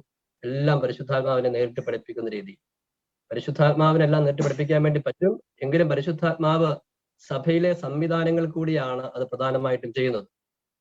ഹല്ലേലൂയ. പിന്നെ കേരള സഭയിൽ ശക്തമായി പരക്കേണ്ട ഒരു പ്രബോധനം സ്നേഹത്തിന്റെ പരിപൂർണതയിലാണ്, അല്ലെങ്കിൽ കരുണയുടെ പരിപൂർണത ജീവിക്കുന്നതാണ് ആത്മരക്ഷ. അപ്പൊ ആ ഒരു പ്രബോധനം കേരള സഭ കാത്തിരിക്കുന്ന, അല്ലെങ്കിൽ എല്ലാ മിനിസ്ട്രികളിലൂടെയും പുറത്തു വരേണ്ട ഒരു പ്രബോധനമാണത്. പ്രത്യാശയ രക്ഷ എന്ന ചാക്രി ലേഖനത്തിന്റെ നമ്പർ 26 ബെനഡിക്ട് മാർപ്പാപ്പ ഇപ്രകാരം പഠിപ്പിക്കുന്നു: മനുഷ്യൻ സ്നേഹത്താലാണ് രക്ഷ പ്രാപിക്കുന്നത്. പരിപൂർണമായ സ്നേഹം തികഞ്ഞ ഉറപ്പോടെ ഉണ്ടെങ്കിൽ അവൻ രക്ഷ പ്രാപിക്കും. അതുണ്ടെങ്കിൽ മാത്രമേ രക്ഷ പ്രാപിക്കുകയുള്ളൂ. അപ്പൊ സഭയുടെ ഔദ്യോഗിക പ്രബോധനമാണ് സ്നേഹത്തിന്റെ പരിപൂർണത ഇല്ല എന്നുണ്ടെങ്കിൽ വിശുദ്ധി പ്രാപിക്കുകയില്ല എന്നുള്ളത്. ഹല്ലേലൂയ. അത് നമ്മളെ പിന്നെ കുറച്ച് ബൈബിളിനെ കുറിച്ചുള്ള ചില കാര്യങ്ങൾ പങ്കുവെക്കുന്നു, അല്ലെങ്കിൽ പരിശുദ്ധ കുർബാനയെ കുറിച്ച് ചില കാര്യങ്ങൾ പങ്കുവെക്കുന്നു. ഇതെല്ലാം നമ്മളുടെ ഈ സ്നേഹപരിപൂർണതയ്ക്ക് സഹായകരമായ കാര്യങ്ങളാണ്. പക്ഷെ ഇതെല്ലാം വഴിയായി അത്യന്തികമായി നമ്മൾ സ്നേഹത്തിന്റെ പൂർണ്ണത പ്രാപിച്ചാൽ മാത്രമേ, അങ്ങനെ ഒരു ബോധ്യം കിട്ടിക്കഴിഞ്ഞാൽ മാത്രമേ ആളുകൾ ഭൂമിയിൽ സ്നേഹം പരിശീലിക്കാൻ വേണ്ടി, സ്നേഹം ജീവിക്കാൻ വേണ്ടി ശ്രമിക്കുകയുള്ളൂ. ഇപ്പൊ മുടങ്ങാതെ പരിശുദ്ധ കുർബാനയിൽ പങ്കെടുക്കാൻ വേണ്ടി ഒരു തീരുമാനം എടുത്തിരിക്കുകയാണ്. നല്ല കാര്യമാണ്, ആവശ്യമാണ്. ദിവസം മുടങ്ങാതെ 4 ജപമാല എല്ലാം വേണ്ടി തീരുമാനമെടുത്തിരിക്കുന്നു. നല്ല കാര്യമാണ്, ആവശ്യമാണ്. ആ വെള്ളിയാഴ്ച ദിവസം കർശനമായിട്ട് ഉപവസിക്കുന്നു. ഇതെല്ലാം മുടങ്ങാതെ ചെയ്യണമെന്നാണ് ആഗ്രഹിക്കുന്നത്. എന്നാൽ സ്നേഹിക്കുന്ന കാര്യത്തിൽ ഒരു മുടക്കവും വരരുതെന്നുള്ളത്, എന്റെ സ്നേഹം ഒരിക്കലും മുറിഞ്ഞു പോകരുതെന്നുള്ള ഒരു ദൃഢനിശ്ചയം. എങ്ങാനും മുറിഞ്ഞു പോയാൽ തന്നെ അത് ബാഹ്യമായി പറ്റുന്നില്ലെങ്കിൽ തന്നെ ആന്തരികമായിട്ടെങ്കിലും അതിനെ വീണ്ടെടുക്കണം എന്നുള്ള ഒരു ത്വര. നിങ്ങളെ പ്രത്യേകിച്ച് ധ്യാനിച്ചു നോക്കി, അന്ത്യവിധിയെ കുറിച്ച് ഈശോ പറയുമ്പോ എല്ലാ ദിവസവും പരിശുദ്ധ കുർബാനയ്ക്ക് പോയതിന്റെയോ, പരിശുദ്ധ കത്തോലിക്കാ സഭയെ ആവശ്യവരെ സ്നേഹിച്ചതിന്റെയോ, പരിശുദ്ധ കന്യാമരത്തെ ആവശ്യവരെ സ്നേഹിച്ചതിന്റെയോ, അങ്ങനെ എന്തെങ്കിലും സ്നേഹിച്ചതിന്റെ പേരിലാണോ അന്ത്യവിധി? ഇതെല്ലാം ഇങ്ങനെയുള്ള കാര്യങ്ങൾ വഴിയായിട്ട് നമ്മൾ ആ സ്നേഹത്തിന്റെ തികവിലേക്ക് എത്തിച്ചേരുന്നതിലാണ് നമ്മളുടെ ആത്മരക്ഷ അടങ്ങിയിരിക്കുന്നത്. അപ്പൊ ആ ഒരു പ്രബോധനം അത് കേരളത്തില് നിങ്ങൾ വെറുതെ ചിന്തിച്ചു നോക്കി, നമ്മൾ എന്തുമാത്രം പാട്ടുകൾ അല്ലെങ്കിൽ ഈ ശുശ്രൂഷകളിൽ പാട്ടുകൾ പാടുന്നു. പരസ്നേഹവുമായി ബന്ധപ്പെട്ട് എത്ര പാട്ടുകൾ നമ്മൾ പാടുന്നുണ്ട്? വെറുതെ എന്ത് നോക്കി, പരസ്നേഹവുമായി ബന്ധപ്പെട്ട എത്ര പുസ്തകങ്ങള്, പരസ്നേഹവുമായി ബന്ധപ്പെട്ട എത്ര ടോക്കുകള്. അതൊക്കെ ഒരു ദിവസത്തെ ഏറ്റവും കുറഞ്ഞത് ഒരു ധ്യാന സമയത്ത് ഒരു 2 മണിക്കൂറിന്റെ ഒരു 2 ടോക്കെങ്കിലും ഈ പരസ്നേഹത്തിന്റെ അനിവാര്യതയെക്കുറിച്ച് നൽകപ്പെടേണ്ടതാണ്. പറ്റുമെങ്കിൽ ഒരു ധ്യാനം തന്നെ പരസ്നേഹത്തെക്കുറിച്ച് നൽകേണ്ടതാണ്. ദൈവത്തിന്റെ പ്രത്യേക കരുണയാൽ നമ്മളങ്ങനെ ഒരു ധ്യാനം നമ്മൾ ചെയ്യുന്നുണ്ട്. നമ്മൾ ഈ ഒരു മുന്നോട്ട് പോകുമ്പോൾ 2 മാസത്തിന് കഴിയും, ഒരു പക്ഷേ ഒരു നോമ്പുകാലൊക്കെ ആകുമ്പോഴേക്കും പരസ്നേഹം എന്ന വിഷയത്തെക്കുറിച്ച് തന്നെ ഒരു ധ്യാനം, ഒരു 5 ദിവസം ധ്യാനം നടത്താൻ വേണ്ടി ഉദ്ദേശിക്കുന്നുണ്ട്. അത് സഭയ്ക്ക് അനിവാര്യതയാണ്. കാരണം ആത്മാക്കളെ രക്ഷ അടങ്ങിയിരിക്കുന്ന പരസ്നേഹത്തിലായിരിക്കുന്നതുകൊണ്ട് ഇപ്പോൾ നമ്മൾ കേട്ടുകൊണ്ടിരിക്കുന്ന ഈ ദൈവകരുണ തൊട്ടുപിറകെ ഞാൻ പങ്കുവയ്ക്കും. ഈ സ്നേഹവും കരുണയും തമ്മിൽ ബന്ധമുണ്ട്, അതേസമയം അത് രണ്ടാണെന്ന് പറയാൻ വേണ്ടി സാധിക്കും. അപ്പൊ അത് നമ്മൾ ശരിക്കും അറിഞ്ഞിരിക്കേണ്ട ഒരു പ്രബോധനമാണ്. സ്നേഹവും കരുണയും ഒരു രണ്ടാണ് എന്നുള്ള ഒരു അറിവ് രണ്ടെന്ന് പറയുമ്പോൾ അവിടെ ശ്രദ്ധിക്കേണ്ട കാര്യമുണ്ട്. അത് തൊട്ട് പുറകെ പങ്കുവയ്ക്കാം. നമ്മൾ കരുണയിലൂടെ നമ്മൾ സ്നേഹത്തിലേക്ക് എത്തേണ്ട ഒരു തലമുണ്ട്, അതേക്കുറിച്ച് പങ്കുവയ്ക്കാം. ഹല്ലേലൂയ.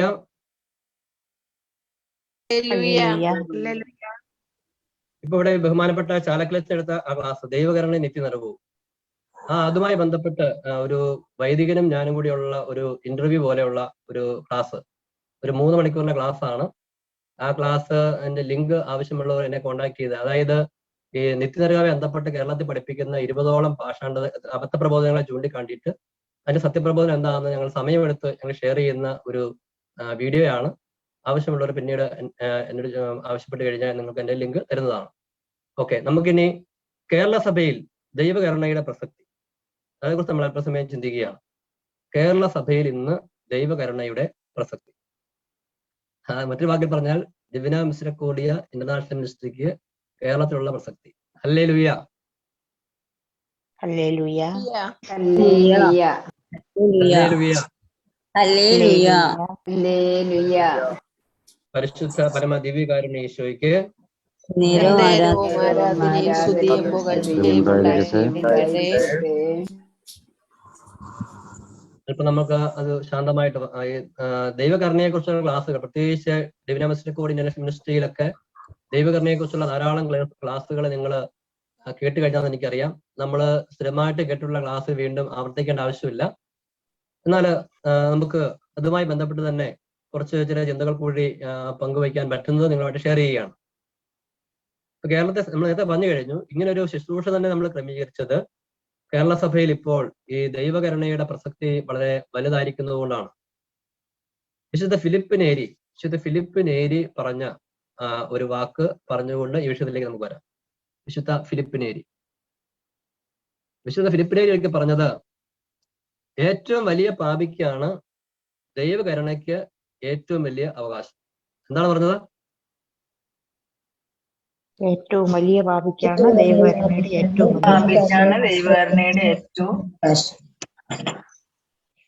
വലിയ പാപിക്കാണ് ദൈവകരുണ ഏറ്റവും ആവശ്യം എന്നല്ല ഞാൻ പറയുന്നത്, അവകാശം എന്ന് പറഞ്ഞു കേട്ടോ. അവകാശം രണ്ടും തമ്മിൽ വ്യത്യാസമുണ്ട്. ഏറ്റവും വലിയ പാപിക്കാണ് ദൈവകരുണയ്ക്ക് ഏറ്റവും വലിയ അവകാശം. നിങ്ങളുടെ അഭിപ്രായത്തിൽ ഏറ്റവും വലിയ പാപി ആരായിരിക്കും? നിങ്ങളാന്ന് പറഞ്ഞു, നിങ്ങൾ എളുമ കൊണ്ട് നിങ്ങളാന്ന് പറഞ്ഞു കളഞ്ഞേക്കരുത് കേട്ടോ.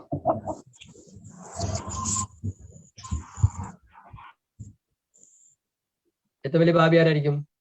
ആശയമായിട്ട് പറഞ്ഞു കഴിഞ്ഞാൽ ദൈവസ്നേഹം ഇല്ലാത്ത, ദൈവത്തെ നിഷേധിക്കുന്നവൻ, ദൈവസ്നേഹം ഇല്ലാത്ത, പരസ്പര സ്നേഹമില്ലാത്ത,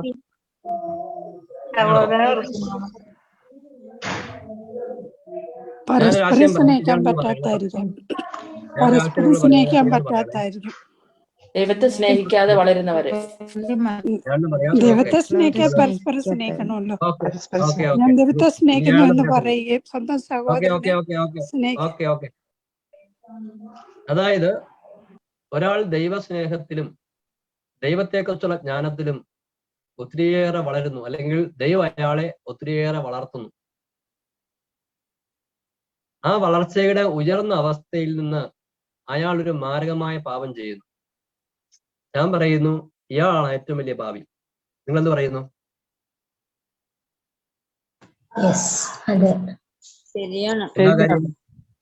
എന്താ കാര്യം?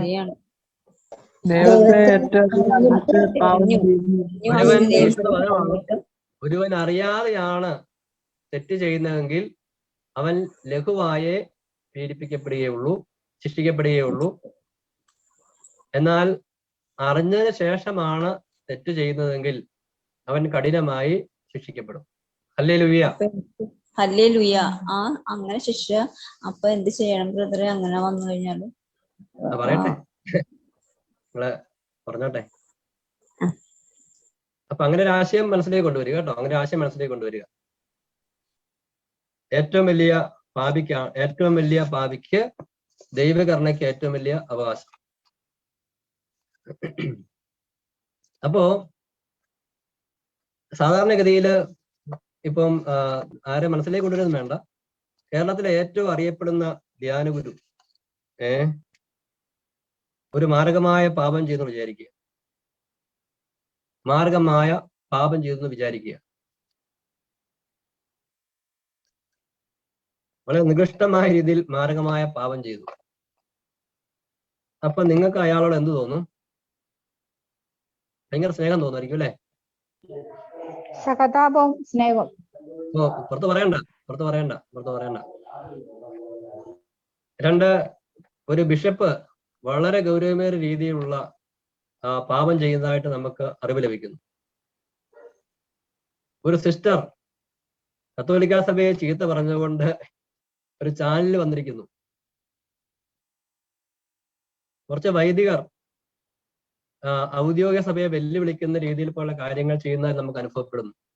അപ്പോഴൊക്കെ നിങ്ങളുടെ ഹൃദയം അല്ലെ സ്നേഹം കൊണ്ടും കരുണ കൊണ്ടും നിറഞ്ഞു കഴിയും അല്ലെ? അങ്ങനെയാണോ?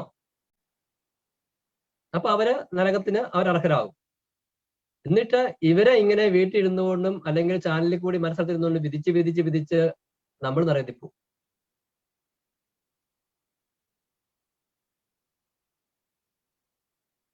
ഞാൻ ആദ്യം ആശയം ശ്രദ്ധിക്കുക. ഇപ്പോൾ ഞാനിവിടെ പറഞ്ഞ പല വ്യക്തികൾ അവർക്കാണ് ദൈവകരുണയ്ക്ക് ഏറ്റവും വലിയ അവകാശം. അവരോട് വലിയ കരുണ തോന്നിക്കൊണ്ട്, അവരോട് വലിയ കരുണ കാട്ടിക്കൊണ്ട് അവരെ രക്ഷിക്കാൻ വേണ്ടി നമ്മുടെ ദൈവം കാത്തിരിക്കുകയാണ്. അപ്പൊ നമുക്ക് അവരോട് എന്താണ് തോന്നുന്നത്? ഇതാണ് ഇപ്പൊ നമ്മുടെ വിഷയം.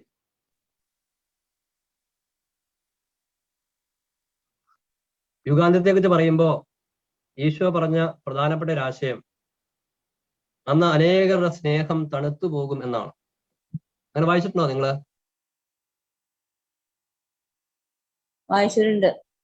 വായിച്ചിട്ടുണ്ട്.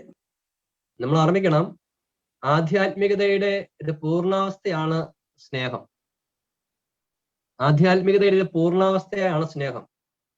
വിശ്വാസം, പ്രത്യാശ, സ്നേഹം, ഇവ മൂന്ന് നിലനിൽക്കുന്ന സ്നേഹമാണ് സൗകൃഷ്ടം. ആ പൂർണ്ണാവസ്ഥയിലേക്ക് പ്രവേശിച്ച വ്യക്തി പോലും അതിൽ നിന്ന് വീണു പോകും എന്നാണ് ഈശോ യുഗാന്ത്യത്തെ കുറിച്ച് പറഞ്ഞിരിക്കുന്നത്. സ്നേഹമുള്ളവർക്കല്ലേ തണുത്തു പോവുള്ളൂ അല്ലേ?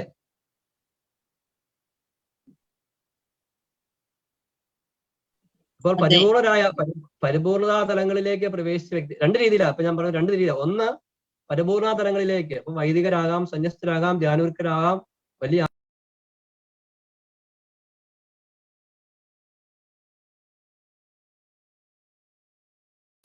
അവരൊക്കെ നമ്മുടെ മുമ്പില് വീഴുന്നതായിട്ട് നമുക്ക് കാണപ്പെട്ടേക്കാം.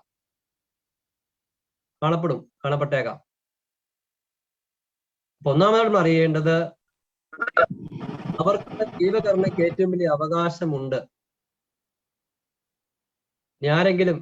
ആരെങ്കിലും ഇത് കേട്ടുകൊണ്ടിരിക്കുന്ന ആരെങ്കിലും അങ്ങനെ അവസ്ഥയിലാണെന്നുണ്ടെങ്കിൽ അല്പം പോലും നിരാശപ്പെടേണ്ട ആവശ്യമില്ല. ദൈവകരുണയ്ക്ക് നിങ്ങൾക്കാണ് ഏറ്റവും വലിയ അവകാശം. ഹല്ലേലൂയ.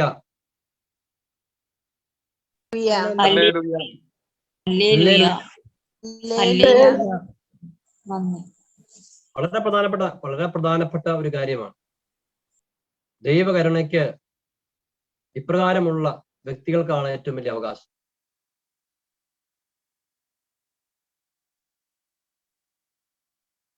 അപ്പൊ അങ്ങനെ ഈ രീതിയിലുള്ള വ്യക്തികൾ അങ്ങനെ സ്നേഹത്തിൽ നിന്ന് വീണ് പോകാൻ സ്നേഹം നടത്തു പോകും, വീഴ്ച വരുത്തി. രണ്ട്, ഇവര് വീഴ്ച വരുന്നത് കണ്ടു കഴിഞ്ഞു. അപ്പൊ നമ്മളെ സംബന്ധിച്ച് നോക്കി, നമ്മളെ സംബന്ധിച്ച് ഓർത്ത് നോക്കി, നമ്മൾ വേണമെന്നുണ്ടെങ്കിൽ വഴിയെ പോകുന്ന അല്ലെങ്കിൽ മദ്യവെച്ച് ഇപ്പം അങ്ങനെ ജീവിതത്തിൽ എനിക്ക് അറിഞ്ഞുകൂടാ.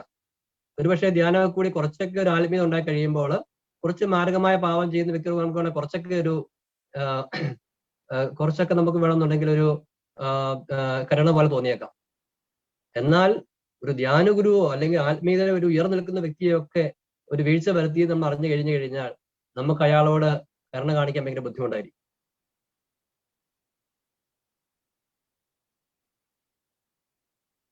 ഞാൻ പറഞ്ഞു വരുന്നത് രണ്ടു വശം. ഏതെങ്കിലും കാരണവശാൽ ആത്മീയതയുടെ ഒരു ഉയർന്ന അവസ്ഥയിൽ നിങ്ങൾ വീണു പോയിട്ടുണ്ടെങ്കിൽ നിങ്ങൾ നിരാശപ്പെടരുത്. ദൈവകരുണയ്ക്ക് നിങ്ങൾക്കാണ് ഏറ്റവും വലിയ അവകാശം. ബിജു ഓഫ് മേരി മാർഗ്രേറ്റ് എന്ന യൂട്യൂബ് ചാനലിൽ ഞാനൊരു ക്ലാസ് ഇട്ടിട്ടുണ്ട്. ആ ക്ലാസിന്റെ ക്യാപ്ഷൻ ഇങ്ങനെയാണ്: ധ്യാനഗുരുക്കന്മാർ മാർഗഭാവം ചെയ്താൽ അവർ നരകത്തിൽ അവർ രക്ഷ പ്രാപിക്കുമോ? നിങ്ങൾ ആ ക്ലാസ് ഒന്ന് കാണുക സമയം കിട്ടുമ്പോൾ. അതിനകത്ത് ഈ ധൂർത്തപത്തിന്റെ ഉപമ വ്യാഖ്യാനിച്ചുകൊണ്ട് നമ്മൾ വളരെ കാര്യഗൗരവത്തോടു കൂടി എത്ര ഉന്നതമായ ആത്മീയതയിൽ നിന്ന് എത്ര ഗൗരവമേറിയ പാപം ചെയ്ത് വീണു പോയാലും അനുദപിച്ച്, വാക്ക് ശ്രദ്ധിക്കും കേട്ടോ, അനുദപിച്ച് ദൈവത്തിങ്കിലേക്ക് തിരിച്ചു നടക്കാനായിട്ട് ആഗ്രഹിച്ചാൽ അവർക്ക് മുൻപ് എന്നതിനേക്കാൾ, അതാണ് പ്രധാനപ്പെട്ട ആശയം. നിങ്ങൾ ആ ധൂർത്തപുത്രന്റെ ഉപമ വായിക്കുമ്പോൾ ശ്രദ്ധിച്ചു നോക്കൂ. ആ ധൂർത്തപുത്രൻ പിതാവിന്റെ ഭവനത്തിലായിരുന്നപ്പോൾ അവന് ഒരാടിനെ പോലും ഒന്നിനെ പിന്നെ കറിവെച്ചു കൊടുത്തില്ല, ഉണ്ടാക്കിയ ഒരു ആഘോഷം നടത്തിയില്ല. അത് ചേട്ടൻ പറയുന്നുമുണ്ട്. എന്നാൽ അവൻ പാപം ചെയ്ത് തിരിച്ചു വന്നു കഴിയുമ്പോൾ കാളക്കുട്ടിയൊക്കെ കൊന്ന് ആഘോഷം നടത്തുകയാണ്. അത് വളരെ പ്രധാനപ്പെട്ട ഒരു കാര്യമാണ്. കൃപ പാപത്തേക്കാൾ ശക്തമായിരിക്കുന്നത് കൊണ്ട് ഒരു വ്യക്തി എത്ര വലിയ ആത്മീയ അവസ്ഥയിൽ നിന്ന് വീണു പോയാലും അയാൾ അനുദപിച്ചു കഴിഞ്ഞാൽ തിരിച്ചു വരുമ്പോൾ മുമ്പെന്നതിനേക്കാൾ കൃപ നൽകി അയാളെ പരിഗണിച്ചും സ്നേഹിച്ചും കൊണ്ടുമാണ് ദൈവം ആ വ്യക്തിയോട് പകരം വീട്ടുന്നത്. പകരം വീട്ടുന്നുള്ള ഞാൻ പ്രത്യേക വാക്ക് ഉപയോഗിക്കുകയാണ്. ഹല്ലേലൂയ. കേട്ടുകൊണ്ടിരിക്കുന്ന എന്റെ പ്രിയപ്പെട്ട സഹോദരന്മാർ ആരെങ്കിലും അങ്ങനെ ഏതെങ്കിലും കാരണവശാൽ അങ്ങനെ പ്രലോഭനത്തിൽപ്പെട്ട് വീണു പോയിട്ടുണ്ടെങ്കിൽ നിങ്ങൾ നിരാശപ്പെടരുത്. എത്രയും പെട്ടെന്ന് തിരിഞ്ഞു നടക്കുക. ദൈവം ഈ ധൂർത്തപുത്രന്റെ പിതാവ്, വാസ്തവത്തിൽ ധൂർത്തപുത്രന്റെ ഉപമ നമ്മൾ പലപ്പോഴും വിചാരിക്കുന്നത് എന്താണ്, മാർഗമായ പാപത്തിലായിരിക്കുന്ന ഒരു വ്യക്തി ദൈവത്തിലേക്ക് തിരിച്ചു വരുന്നതായിട്ടാണ്. അപ്പൊ നമ്മുടെ ധ്യാന കേന്ദ്രങ്ങളിലൊക്കെ, പ്രത്യേകിച്ച് ഡിവൈനിലൊക്കെ ഞാൻ ഓർക്കുന്നു, ആദ്യകാലത്ത് ഒരു പാട്ട് തന്നെ ഉണ്ടായിരുന്നു, അനന്ത സ്നേഹത്തിൽ ആശ്രയം തേടി, അല്ലെ, മരിച്ചവൻ ഒരു നാൾ തിരിച്ചു വന്നു, ആ ധൂർത്തൻ ഞാനായിരുന്നൊക്കെ പറഞ്ഞു. അതായത് വളരെ മാർഗമായ, ശ്രദ്ധിച്ചു കേൾക്കണേ, വളരെ മാർഗമായ പാപത്തിൽ ജീവിക്കുന്ന ഒരു വ്യക്തി ആ പാപത്തിൽ നിന്ന് തിരിച്ചു വരുന്നതായിട്ടാണ് പലപ്പോഴും നമ്മൾ ഉപമയെ മനസ്സിലാക്കുന്നത്. എന്നാൽ ഉപമയുടെ കണ്ടസ്റ്റ് ശരിക്കും പഠിച്ചു കഴിഞ്ഞാൽ, ഈശോ എന്താ പറയാൻ ഉദ്ദേശിക്കുന്നത് ശരിക്കും പഠിച്ചു കഴിഞ്ഞാൽ മനസ്സിലാവും. എന്താണത്? ഈ ധൂർത്തപുത്രൻ എന്ന് പറയുന്നത് പിതാവിന്റെ ഭവനത്തിൽ നിന്ന്, പിതാവുമായുള്ള നല്ല സ്നേഹബന്ധത്തിൽ നിന്ന് പുറത്തുപോയ വ്യക്തിയാണ്. അതുകൊണ്ടാണ് പിന്നീട് അവിടെ പന്നിക്കൂട്ടായ സമയത്ത് പിതാവിന്റെ ഭവനത്തെ കുറിച്ച് ഓർമ്മ വന്നത്. പിതാവിന്റെ ഭവനത്തിലായിരുന്നു, പിതാവുമായ സ്നേഹബന്ധത്തിലായിരുന്നതിന് അർത്ഥം എന്താണ്? ആത്മീയതയുടെ ഉയർന്ന അവസ്ഥയിലായിരുന്ന വ്യക്തി ആത്മീയതയിൽ നിന്ന് വീണു പോയിട്ട് അയാൾ തിരിച്ചു വരുന്നതിനെ കുറിച്ചുള്ള ഉപമയാണ് ഈശോ വന്നിരിക്കുന്നത്. ഹല്ലേലൂയ. ഒരു ജ്ഞാനം. അതുകൊണ്ട് ആരും, ഒരു വശം അതാണ്. രണ്ടാമത്തെ വശം, നമ്മുടെ മുൻപിൽ ആരെങ്കിലും വ്യക്തികൾ, ഏതെങ്കിലും വ്യക്തികൾ അങ്ങനെ വീഴുന്നതായി നമ്മൾ അറിയുകയോ കാണുകയോ ചെയ്താൽ നമ്മൾ അവരെ എഴുതി തള്ളരുത്. ദൈവത്തിന്റെ കരുണയ്ക്ക് ഏറ്റവും വലിയ അവകാശികളാണ് അവർ, നമ്മൾ തിരിച്ചറിയണം. ഹല്ലേലൂയ. അപ്പൊ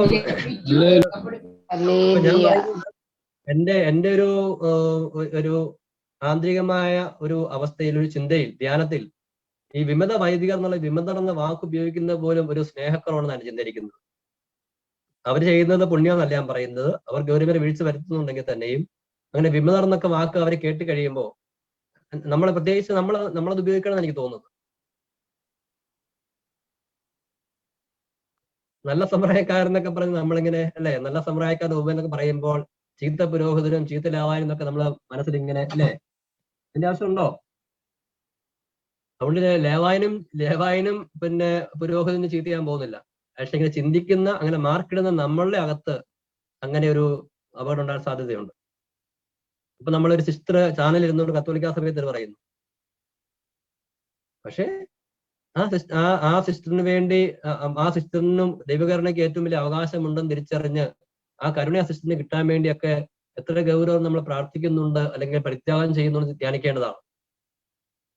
അച്ഛന്മാര് വീഴുന്നത് കാണുന്നു, സിസ്റ്റേഴ്സ് വീഴുന്നത് കാണുന്നു, അല്ലെങ്കിൽ അങ്ങനെ പലരും നമ്മൾ കേൾക്കുന്നു. ചില പിതാക്കന്മാര് തന്നെ സഭയ്ക്ക് ചില കാര്യങ്ങൾ പറയുന്നതും ചെയ്താൽ നമ്മൾ കേൾക്കുന്നു. അപ്പോഴൊക്കെ എന്താണ് പെട്ടെന്ന് നമുക്ക് അല്ലെ ധ്യാനഗുരുക്കന്മാരങ്ങനെ ചെയ്തിട്ടുണ്ടെന്ന് അറിയുന്നു.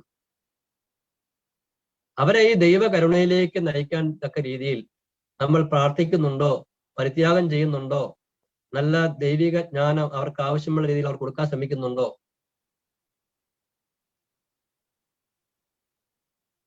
കേരള സഭയ്ക്ക് ഡിവിന മിസ്റ്റേക്കോറി മിസ്റ്റേക്ക് ഉണ്ടായിരിക്കേണ്ട, അല്ലെങ്കിൽ അതിൽ അംഗങ്ങൾ പ്രത്യേകിച്ച് ഈ ക്ലാസ് കേട്ടുകൊണ്ടിരിക്കുന്ന എല്ലാ ക്രിസ്ത്യാനികൾക്കും ഉണ്ടായിരിക്കേണ്ടതാണ് ദൈവകരണം.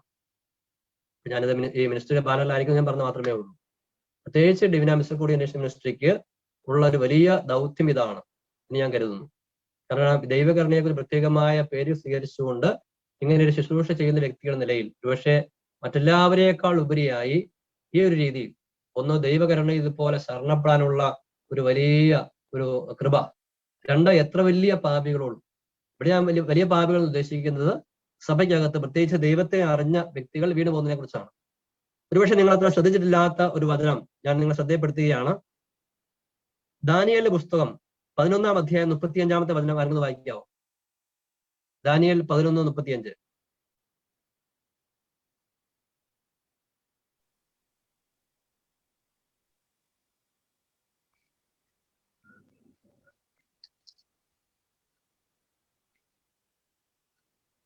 ആരെങ്കിലും വായിക്കുവോ?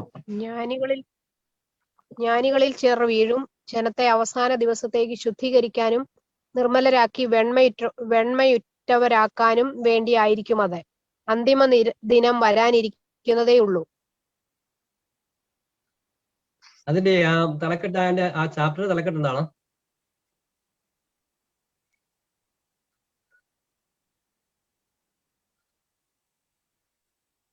ആ അധ്യായത്തിന് തലക്കെട്ട് എന്താണ്? വായിച്ചാളെന്ന് നോക്കുക. ഈജിപ്തും സിറിയയും. ആ ചാപ്റ്ററിന്റെ ഹെഡിങ് ഈജിപ്തും സിറിയയും. 11-ാമത്തെ അധ്യായം. 11-ാമത്തെ.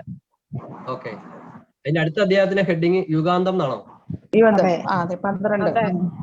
ഓക്കെ. ഇപ്പൊ നിങ്ങൾ അവസാന ഭാഗത്ത് തന്നെയാണ് പറയുന്നത്. ഒന്നുകൂടെ വചനം വായിക്കോ? ബീന സൗകര്യം വായിക്കോ? ഇപ്പൊ വായിച്ച വചനം തന്നെ. 13 ഇപ്പോൾ വായിച്ച വചനം തന്നെ 11:35. ഒരു മിനിറ്റ്. അനേകർ തങ്ങളെ തന്നെ ശുദ്ധീകരിക്കുകയും നിർമ്മലരാക്കി വെണ്മയിട്ടുള്ള ആവുകയും ചെയ്യും. ഇപ്പോൾ വായിച്ച വചനം തന്നെ ഒന്ന് വായിക്കും സഹോദരി. ജ്ഞാനികളിൽ ചിലർ വീഴും, ജനത്തെ അവസാന ദിവസത്തേക്ക് ശുദ്ധീകരിക്കാനും നിർമ്മലരാക്കി വെണ്മയുറ്റവരാക്കാനും വേണ്ടിയായിരിക്കും അത്. അന്തിമ ദിനം വരാനിരിക്കുന്നതേ ഉള്ളൂ. അതെന്താ വചനമാണല്ലേ? അതെ. ജ്ഞാനികളിൽ ചിലർ വീഴും, ആ വീഴുന്നതിന് എന്തോ നല്ല ഗുണമുണ്ടെന്നാണല്ലോ പറയുന്നത് അല്ലേ? അതെ. ഓക്കെ. അപ്പൊ അത് വീഴാൻ വേണ്ടി പറഞ്ഞതല്ല, മറിച്ച് ഈ യുഗാന്ത്യ സമയത്ത് ഉണ്ടാകുന്ന വീഴ്ചകൾ, ആ വീഴ്ചകൾ കൂടുതൽ ദൈവം പ്രത്യാശ കൊടുക്കുകയാണ്. അതേസമയം അവർക്ക് വലിയൊരു ദൗത്യമുണ്ട്. ഞാനൊക്കെ ചെയ്യുന്നതിൽ വലിയൊരു ദൗത്യമുണ്ട്. എന്താണത്? വീഴ്ചകൾ വന്ന വ്യക്തികൾക്ക് ദൈവം അവരെ കരകയറ്റി വലിയ അഭിഷേകത്താൽ നിർത്തുന്നതിന് അനുഭവം ഉള്ളത് കൊണ്ട് ദൈവത്തിന്റെ കരുണയെക്കുറിച്ച് തിയറി അല്ലാതെ പ്രാക്ടിക്കലായി മറ്റുള്ളവരെ പ്രബോധിപ്പിക്കുവാൻ അവർക്ക് കഴിയും. ഹല്ലേലൂയ, ഹല്ലേലൂയ, ഹല്ലേലൂയ, ഹല്ലേലൂയ, ഹല്ലേലൂയ. അപ്പോൾ നമ്മള് ഒന്നാമത്തെ ചിന്ത ഇതാണ്. ഞാൻ ഒരു പരിശുദ്ധാത്മാവ് നൽകുന്ന ഒരു പ്രേരണയെ പറയുകയാണ്. കത്തോലിക്കാ സഭ മുന്നോട്ട് പോകുന്നതനുസരിച്ച് ഇപ്പോഴെന്നതിനേക്കാൾ മോശപ്പെട്ട പല കാര്യങ്ങളും നമ്മൾ സഭയ്ക്കകത്ത് കാണുകയും കേൾക്കുകയും ചെയ്യും. അപ്പോൾ 2-3 കാര്യം ശ്രദ്ധിക്കണം. ഒന്ന്, കത്തോലിക്കാ സഭയ്ക്ക് മുൻപ് നമ്മൾ കൊടുക്കുന്ന വിശേഷം പരിശുദ്ധ എന്നാണ്. പരിശുദ്ധ കത്തോലിക്കാ സഭ എന്ന് പറയുകയും അതേ സമയത്ത് ആ കത്തോലിക്കാ സഭയെ കുറിച്ച് ഉള്ളിൽ ദുഷിച്ച് ചിന്തിക്കുകയോ സംസാരിക്കുകയോ ചെയ്തു കഴിഞ്ഞാൽ അത് വളരെ ഗൗരവമേറിയ തെറ്റായിരിക്കും ഓർമ്മിച്ചുകൊള്ളണം. കാരണം നമ്മൾ വിശ്വാസ പ്രമാണത്തിൽ സഭയുടെ ഔദ്യോഗികമായ രീതിയിലുള്ള പ്രഖ്യാപനം നമ്മൾ ഏറ്റുപറയുകയാണ്. പരിശുദ്ധ കത്തോലിക്കാ സഭയിൽ ഞാൻ വിശ്വസിക്കുന്നു. ഇതേക്കുറിച്ച് നിങ്ങൾ ആ സത്യവിശ്വാസ പ്രബോധന ധ്യാനത്തിന്റെ 1-ാം ഭാഗം കാണുക. അതിൽ എന്തുകൊണ്ടാണ് കത്തോലിക്കാ സഭയെ എത്രമാത്രം വീഴ്ചകൾ ഉണ്ടെങ്കിലും പരിശുദ്ധ എന്ന് വിളിക്കുന്നതിന്റെ കാരണങ്ങൾ പറയുന്നുണ്ട്. അപ്പൊ ശ്രദ്ധിക്കുക, കത്തോലിക്കാ സഭ ഇനിയും മുന്നോട്ട് പോകുമ്പോൾ, ഈ ദുഷിച്ച കാലഘട്ടത്തിൽ കൂടി മുന്നോട്ട് പോകുമ്പോൾ ഇനിയും സഭയുടെ ബാഹ്യ തലങ്ങൾ ഒത്തിരിയേറെ മുറിവുകളും വീഴ്ചകളും നമ്മൾ കാണും. അപ്പൊ തീർച്ചയായിട്ടും ഈ കത്തോലിക്കാ സഭയെ മനസ്സുകൊണ്ടെങ്കിലും തള്ളിപ്പറയാനും ദുഷിച്ച് പറയാനും, എന്ന് മാത്രമല്ല ആ സഭയൊക്കെ ഇതിനേക്കാളും ഭേദമാണല്ലോ, ആ സഭകൾക്ക് ഇതിനേക്കാളും ഭേദമാണല്ലോ എന്നൊക്കെ ചിന്തിച്ച് കത്തോലിക്കാ സഭ ക്രിസ്തുവിന്റെ സഭയല്ല എന്നൊക്കെ പോലും ചിന്തിക്കാനുള്ള ഈശോയുടെ അവസാന പീഡന സമയത്ത് അപ്പോസ്തലന്മാർക്ക് ഇട്ടിട്ടോടിപ്പോയതുപോലെ മനസ്സുകൊണ്ടെങ്കിലും സഭയിൽ നിന്ന് ഇട്ടിട്ടോടിപ്പോകാനൊക്കെ ഉള്ള ഒരു സാഹചര്യം ഉണ്ടാകാം. അപ്പോൾ മുറിവേറ്റ ഇന്നലെ ഞാൻ പറഞ്ഞതുപോലെ തന്നെ കാൽവരി കയറുന്ന കത്തോലിക്കാ സഭയോട് കരുണ കാണിക്കാൻ നമുക്ക് കഴിയണം. ഹല്ലേലൂയ, ഹല്ലേലൂയ, ഹല്ലേലൂയ, ഹല്ലേലൂയ. ഹല്ലേലൂയ. ഒരു കാര്യം ഉറപ്പാണ്, കത്തോലിക്കാ സഭയിൽ നിങ്ങൾ എന്തെല്ലാം മുറിവുകളും എന്തെല്ലാം കുറവുകളും കണ്ടാലും ഈ സഭ യുഗാന്ത്യം വരെ ഉണ്ടായിരിക്കും എന്നുള്ളത് ഉറപ്പാണ്. ഈ സഭയെ യുഗാന്ത്യം വരെ ഏതായാലും ഉണ്ടാവുകയുള്ളൂ. നമ്മൾ ചെയ്യേണ്ട എന്താണ്? ഈശോയുടെ പീഡാനുഭവ സമയത്തും ഈശോയുടെ കുരിശുമരണ സമയത്തും ഈശോയെ അടക്കി കഴിഞ്ഞപ്പോഴും ഈശോയുടെ ഉത്ഥാനം വിശ്വാസത്തിൽ കണ്ട പരിശുദ്ധ കന്യാമറിയത്തിന്റെ ആ വിശ്വാസം നമ്മൾ ദൈവത്തിൽ നിന്ന് സ്വീകരിക്കണം. കാരണം സഭ ഒത്തിരിയേറെ മുറിവേറ്റവളായി തകർന്നവളായി വളരെ ഈ ലോകത്ത് അപ്രസക്തമായി പോലും തോന്നാവുന്ന സാഹചര്യം നമ്മളുടെ മുന്നിൽ വരുമ്പോഴും അങ്ങനെയല്ല, ഈ സഭയ്ക്കൊരു ഉത്ഥാനമുണ്ട് എന്ന് നമുക്ക് വിശ്വാസത്തിൽ കണ്ടുകൊണ്ട് സഭയെ സ്നേഹിച്ചു നിൽക്കാൻ, സഭയുടെ മുറിവുകളിൽ കരുണ കാണിച്ചുകൊണ്ട് കൂടെ നിൽക്കാൻ നമുക്ക് കഴിയണം. നമ്മുടെ ഉള്ളിലെ സ്നേഹം തണുത്തു പോകരുത്. Hallelujah, hallelujah. ദൈവനാമസ്തകൂടിയ ദൈവകരുണ, ആ ഒരു പദം, ആ ഒരു ആശയം, ആ ഒരു ആത്മീയത സ്വീകരിച്ചിരിക്കുന്നവർക്ക് ഏറ്റവും പ്രഥമമായി ഉണ്ടായിരിക്കേണ്ട ഒരു കാര്യമാണ്. കത്തോലിക്കാ സഭയോട് നിങ്ങൾ കരുണ കാണിക്കണം. രണ്ടാമതായി ഈ പറഞ്ഞതുപോലെ സഭയിൽ ഇനി സഭയിലുള്ള പല പ്രമുഖരായ വ്യക്തികളൊക്കെ ഗൗരവമേറിയ വീഴ്ചകൾ നടത്തുന്നതായി നമ്മൾ കാണുകയും കേൾക്കുകയും ചെയ്തേക്കാം.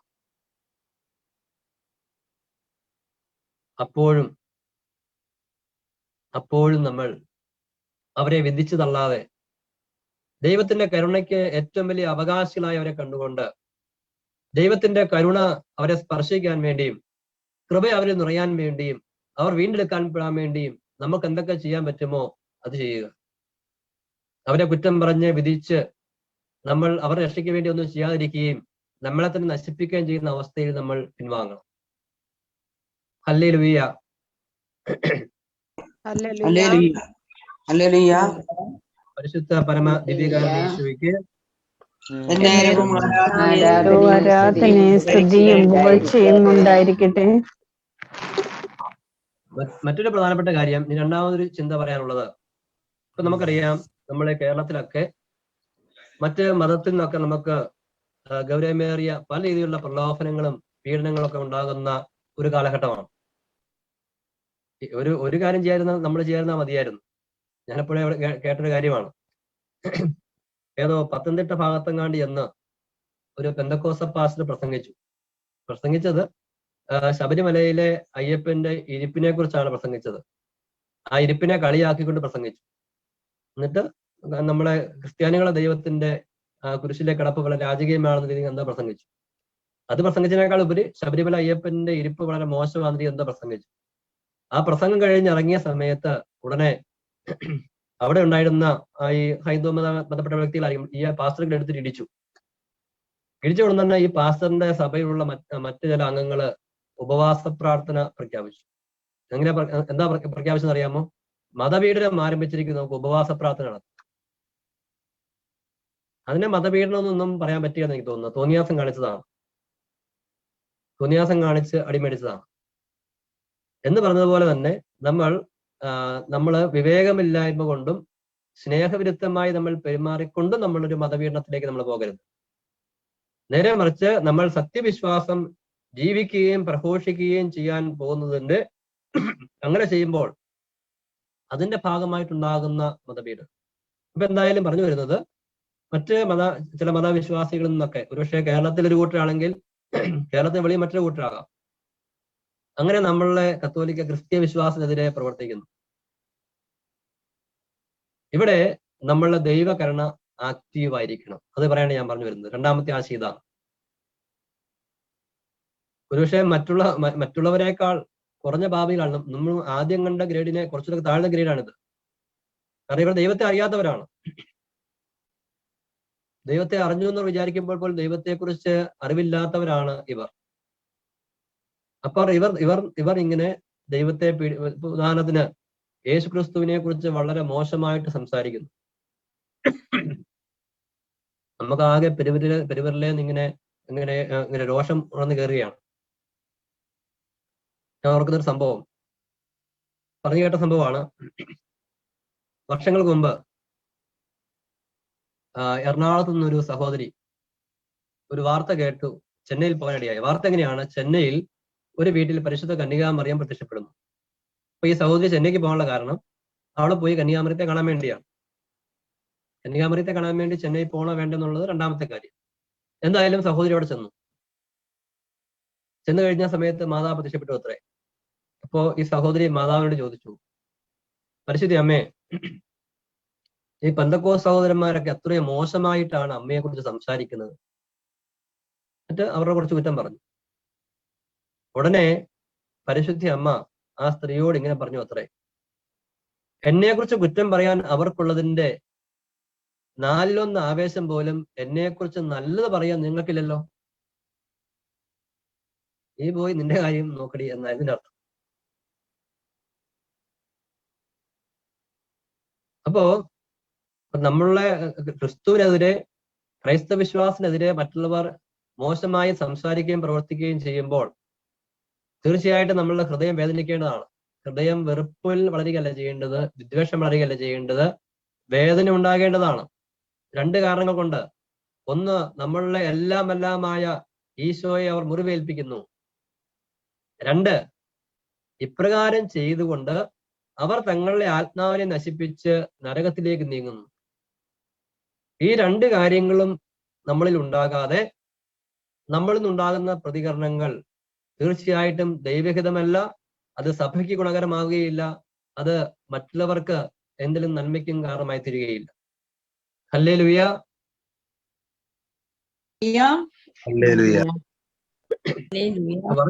പറഞ്ഞു വരുന്നത് കേരളത്തിൽ ഇപ്പോൾ ദൈവകരുണ ഭയങ്കരമായിട്ട് ആക്റ്റീവ് ആകേണ്ട സമയമാണ്.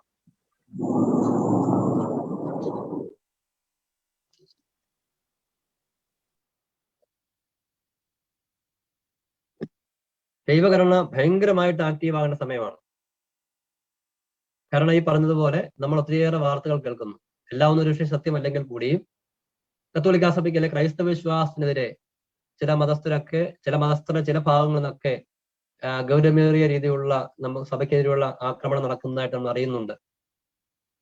അപ്പൊ ആ സമയത്ത് ഇന്നലെ അഭിമന്യ പാമ്പ്ളാനി പിതാവ് പറഞ്ഞതുപോലെ തന്നെ സ്നേഹമാകുന്ന ആ ആയുധം കൊണ്ട്, കരുണയാകുന്ന ആയുധം കൊണ്ട് അവയെ എതിരിടാനുള്ള ഒരു ശേഷി നമുക്കുണ്ടാകണം. ഇവിടെ എല്ലാം വിഷയം ഈ പീഡിപ്പിക്കുന്ന വ്യക്തികളോട് നമ്മളെപ്പോഴും ധ്യാനിക്കേണ്ടതേ ഉള്ളൂ. ആ പീഡിപ്പിക്കുന്ന വ്യക്തികളോട് ദൈവത്തിന്റെ മനസ്സിൽ എന്താണുള്ളത്? അതാണ്. പീഡിപ്പിക്കുന്ന വ്യക്തികളോട് ദൈവത്തിന്റെ മനസ്സിൽ എന്താണുള്ളത്?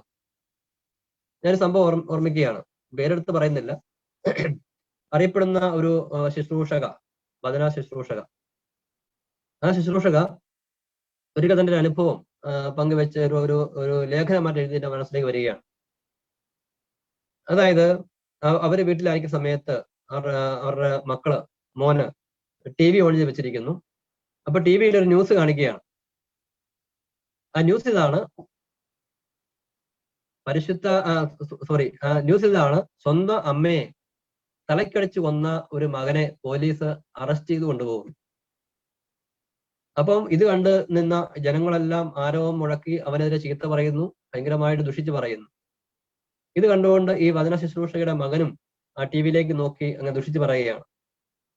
പെട്ടെന്ന് ഈ ശുശ്രൂഷയ്ക്ക് എന്തോ ഒരു ആന്തരിക പ്രേരണ ഉണ്ടായി. അവര് പോയി ആ ടെലിവിഷനെ കെട്ടിപ്പിടിച്ചുകൊണ്ട് എന്റെ മോനേന്ന് വിളിച്ചു എന്നാണ് പറഞ്ഞത്.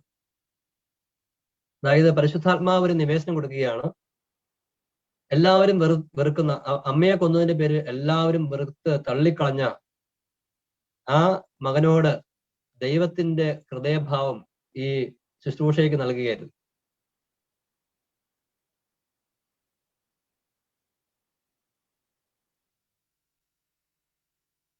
ഞാൻ ചിലപ്പോഴൊക്കെ പറയാറുണ്ട്, നമുക്ക് പ്രതികരണം നടത്താൻ വേണ്ടി, നമ്മളെ ദ്രോഹിക്കുന്ന വ്യക്തികളോട് പ്രതികരണം നടത്താൻ വേണ്ടി ചിലപ്പോഴൊക്കെ പരിശുദ്ധാത്മാവിന്റെ പോലും ആവശ്യമില്ല. നമ്മളിലെ മൂലഭാവങ്ങളെ ഒന്ന് ഉണർത്തിയാൽ മതി. പക്ഷേ ക്രൈസ്തവോചിതമായി നമ്മൾക്ക് പ്രതികരിക്കണമെന്നുണ്ടെങ്കിൽ ഈശോ അത്ര പ്രതികരണത്തിന്റെ ഇപ്പം ഈശോ നീ എന്തിനെ അടിച്ചു എന്നൊക്കെ പറഞ്ഞ് നമ്മൾ ചോദിക്കുന്നുണ്ട്. അത് ഈശോ 99 പ്രാവശ്യം ഈശോ വേറൊരു സ്റ്റൈൽ കാണിച്ചിട്ട് ഒരു പ്രാവശ്യമാണ് ഇങ്ങനെ സ്റ്റൈൽ ഈശോ കാണിക്കുന്നത്. 99 പ്രാവശ്യം ഈശോ കാണിച്ച ആ ഒരു ജീവിതശൈലി നമ്മൾ അത് പ്രാക്ടീസ് ചെയ്യാതെ, അതിനെ നമ്മൾ ഉയർത്തി കാണിക്കാതെ ഒരു പ്രാവശ്യം ഈശോ പറഞ്ഞതിനെ മാത്രം നമ്മൾ അതിനെ ഒരു ആത്മീയതയാക്കാൻ ശ്രമിച്ചു കഴിയും. വലിയ അപകടമില്ലേ അവിടെ? അതാർക്ക് ഗുണം ചെയ്യും? അത് ദൈവത്തെ സന്തോഷിപ്പിക്കുകയില്ല, ദൈവരാജ്യം വളർത്തുകയില്ല, നമ്മുടെ ആത്മാവിനെ അത് വളർത്തുകയില്ല, മറ്റുള്ളവർക്ക് മാനസാന്തരം ഉണ്ടാകാൻ വേണ്ടി അത് കാരണമായി തീരുകയില്ല. അപ്പോഴും ദൈവം ആഗ്രഹിക്കുന്ന ഒരു കാര്യം നമുക്കറിയാം. ദൈവം ആഗ്രഹിക്കുന്നത് പാപികളുടെ മാനസാന്തരമാണ്. എല്ലാവരും രക്ഷിക്കപ്പെടണമെന്നും ഏത് പാപികളും മാനസാന്തരപ്പെടണമെന്നും സ്വർഗം ആഗ്രഹിക്കുകയും കൊതിക്കുകയും ചെയ്യുന്നു. ഞാൻ കേട്ടിട്ടുള്ളത് ഫ്രാൻസിസ് അസീസി തീവ്രവാദി അല്ലെ ഭീകരൻ എന്ന വാക്കുപോലും ഉപയോഗിക്കില്ല പറഞ്ഞത്. ഞാൻ നേരത്തെ പറഞ്ഞതുപോലെ തീവ്രവാദി എന്ന വാക്കോ ഭീകരൻ എന്ന വാക്ക് പോലും ഉപയോഗിക്കുകയില്ല. കാരണം സഹോദരൻ എന്ന വാക്ക് അതിനകത്തുള്ള ഒരു ആത്മീയതയും അതിനകത്തുള്ളൊരു സ്നേഹവും അതല്ല ഈ തീവ്രവാദി എന്ന വാക്കും ഈ ഭീകരൻ എന്ന വാക്ക് ഉപയോഗിക്കുന്ന വഴി പോകുമെന്നാണ് അദ്ദേഹം പറഞ്ഞിരുന്നത്. നമുക്ക് അത് തീവ്രവാദികളാണ്, ഭീകരന്മാരാണ്, അങ്ങനെ നമ്മളതിനെ കാറ്റഗറൈസ് ചെയ്യുകയാണ്. വിശുദ്ധർക്ക് അവരെല്ലാം സഹോദരങ്ങളാണ്. ഞാൻ ഇന്നലെ പറഞ്ഞതുപോലെ തന്നെ ഒറ്റിക്കൊടുത്തിട്ട് വന്ന യൂദാസ് കറിയോത്തെ ഈശോ വിളിച്ച സ്നേഹിത എന്നാണ്. അങ്ങനെ സുവിശേഷത്തിൽ കൂടി നമുക്ക് മാതൃകകൾ നൽകപ്പെട്ടിരിക്കെ നമ്മൾ ഈ ദൈവകരുണയുടെ ആ പ്രധാനപ്പെട്ട വശം അല്ലെങ്കിൽ ദൈവകരുണയെ നമ്മൾ ഹൃദയത്തിൽ ഏറ്റെടുത്ത് ഇങ്ങനെ പ്രവർത്തിക്കുന്ന വ്യക്തികളെ നമ്മൾ കാണാതെ മുന്നോട്ട് പോകുന്നത് തീർച്ചയായിട്ടും നമ്മുടെ ആത്മരക്ഷയെ ബാധിക്കും, സഭയ്ക്ക് ഗുണകരമാകുകയില്ല. ഞാൻ പറഞ്ഞു വരുന്നത് നിലവിലുള്ള സാഹചര്യത്തിൽ പക്ഷേ കേരളത്തില് ഇപ്പോൾ ഇങ്ങനെ പൊക്കോണ്ടിരിക്കുന്ന രീതിയിലാണെന്നുണ്ടെങ്കിൽ കൂടുതൽ നമ്മൾക്ക് ആക്രമണം ഏൽക്കുന്ന ഒരു സാഹചര്യത്തിലേക്കാണ് കാര്യങ്ങൾ പൊക്കോണ്ടിരിക്കുന്നത്. വേണ്ടത്ര ശ്രദ്ധിക്കാതിരുന്നത് കൊണ്ട് ഇപ്പൊ നമുക്ക് നമ്മളെ ദ്രോഹിക്കുന്ന വ്യക്തികളെ ഇപ്പം തീവ്രവാദ സ്വഭാവം കാണിക്കുന്നു നമ്മൾ പറയുന്ന വ്യക്തികളെയും ഈശോയാണ് ഏകരക്ഷകനെന്ന് അവരെ ഏതെങ്കിലും രീതിയിൽ ബോധ്യപ്പെടുത്തി അവരെ രക്ഷയിലേക്ക് നയിച്ച് നമ്മളെ സ്വർഗത്തിലേക്ക് നയിക്കേണ്ടതായിരുന്നു. പക്ഷെ ഇങ്ങനെ ഒരു കൂടുതലായിട്ട് അകൽച്ച വന്ന് ഒരിക്കലും നമുക്ക് ഈശോയാണ് ഏകരക്ഷകനെന്ന് അവരെ അറിയിച്ച് അവരെ മനസ്സിലേക്ക് നയിക്കാനുള്ള വഴികളെല്ലാം അടഞ്ഞു പോയിക്കൊണ്ടിരിക്കുകയാണ്.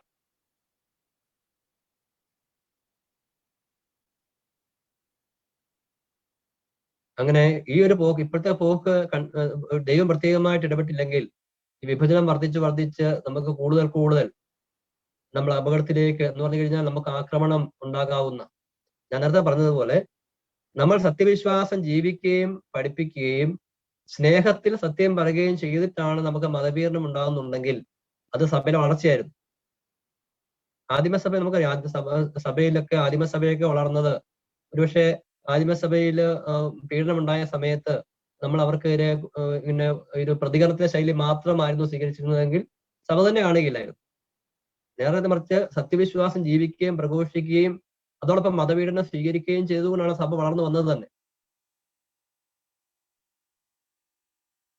അപ്പൊ കേരളത്തെ സംബന്ധിച്ച് നമ്മൾക്ക് ശത്രുക്കൾ എന്ന് പറഞ്ഞാൽ നമ്മളെ ദ്രോഹിക്കുന്ന വ്യക്തികൾ കൂടിക്കൂടി വരാനുള്ള സാധ്യതയുണ്ട്.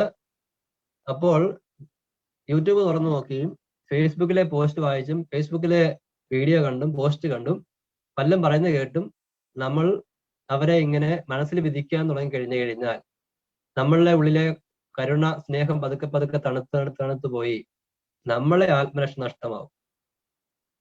നമ്മുടെ ആത്മരക്ഷ നഷ്ടമാകുന്ന ഒരു വശമാണ്. മറുവശത്ത് നമ്മൾ കരുണയും കൃപയും അവർക്ക് ലഭിച്ച് അവർ സ്വർഗത്തിൽ പോകാൻ വേണ്ടി ആഗ്രഹിക്കുകയും പ്രാർത്ഥിക്കുകയും ചെയ്യുന്ന പകരമായിട്ട് നമ്മളിങ്ങനെ ചെയ്യുന്നത് കൊണ്ട് അവർ രക്ഷപ്പെടുന്നില്ല. പിന്നെ നമ്മൾ ദൈവത്തിന്റെ ഹിതമല്ല നിറവേറ്റുന്നത് കൊണ്ട് ദൈവവും സ്നേഹിക്കപ്പെടുന്നില്ല. ഹല്ലേലൂയ.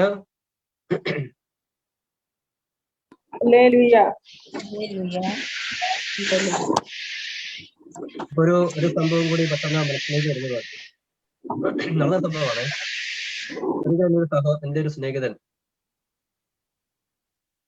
അദ്ദേഹം ഒരു ധ്യാനത്തിന് പോയി.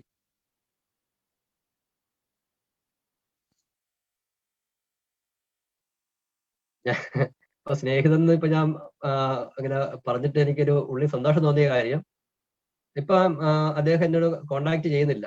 ചില പ്രത്യേക കാര്യങ്ങൾ കൊണ്ട് അദ്ദേഹത്തിനോട് വിരോധമായിട്ട് ഇങ്ങനെ മാറി നിൽക്കുകയാണ്. പക്ഷെ അറിയാതെ എന്റെ ഉള്ളിൽ നിന്ന് അദ്ദേഹം സ്നേഹിതനാണെന്ന് കർത്താവ് ഒരു ചിന്തയും വാക്കുകളും നിറഞ്ഞപ്പോൾ കർത്താവ് നന്ദി പറയുകയാണ്. അപ്പോ ആ സ്നേഹിതൻ അദ്ദേഹം ഒരു ധ്യാനത്തിന് പോയ സമയത്ത് കൗൺസിലിംഗ് നടത്തുന്ന വ്യക്തി ഇയാളെ തലയെ കൈവച്ചിട്ട് ചോദിച്ചു, തനു ആരാണ്? അപ്പോ ആ സഹോദരൻ പറഞ്ഞു, ആലോചിച്ച് അത് പിടികിട്ടിയില്ല. ആരാണ് തനു? ശ്രീ പെരുമ്പതൂരിൽ രാജീവ് ഗാന്ധിയെ ബെൽറ്റ് ബോംബ് വെച്ച് വധിച്ച സ്ത്രീയാണ് തനു. ആ തനുവും നമ്മളെ ഈ കേരളത്തിലുള്ള ഈ സഹോദരനോട് എന്താണ് ബന്ധമുള്ളത്? ഒരു ബന്ധമുണ്ട്. ഈ സഹോദരൻ ഒരു പക്ക കോൺഗ്രസ്സുകാരനായിരുന്നു. രാജീവ് ഗാന്ധിയെ ആ സ്ത്രീ വധിച്ചെന്ന് ആ വാർത്ത TV കൂടി കണ്ടിട്ട് ഇദ്ദേഹം വീട്ടിലിരുന്നു കൊണ്ട് അവരെ ഉള്ളിൽ വെറുത്തതാണ്. നീ എന്റെ രാജീവ് ഗാന്ധിയെ കൊന്നു അല്ലേടി എന്ന് പറഞ്ഞ് ഉള്ളിൽ വെറുത്തതാണ്. വർഷങ്ങൾ കഴിഞ്ഞ് പരിശുദ്ധാത്മാവ് അത് കാണിച്ചു കൊടുക്കുകയാണ്. പരിശുദ്ധാത്മാവ് പറയുകയാണ്, തനുവിനെ വെറുത്തിട്ട് നിനക്ക് രാജീവ് ഗാന്ധിയെയോ ഈശോയെയോ സ്നേഹിക്കുക സാധ്യമല്ല. ഹല്ലേലൂയ.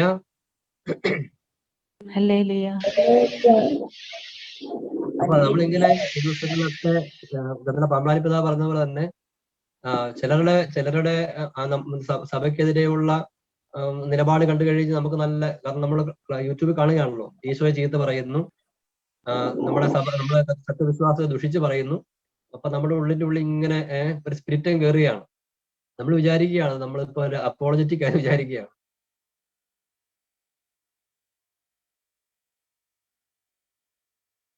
അല്ലെങ്കിൽ അങ്ങനെ സഭയ്ക്ക് ക്രിസ്തുവിനെതിരെ പ്രവർത്തിക്കുന്നവർക്കെതിരെ ഒരു തീവ്രവാദ സ്വഭാവത്തോടെ അങ്ങോട്ട് ചില എന്തെങ്കിലും ചെയ്യുകയാണ്. അപ്പോൾ നമുക്ക് നല്ലൊരു സ്പിരിറ്റ് കയറുകയാണ്. കൊള്ളാം.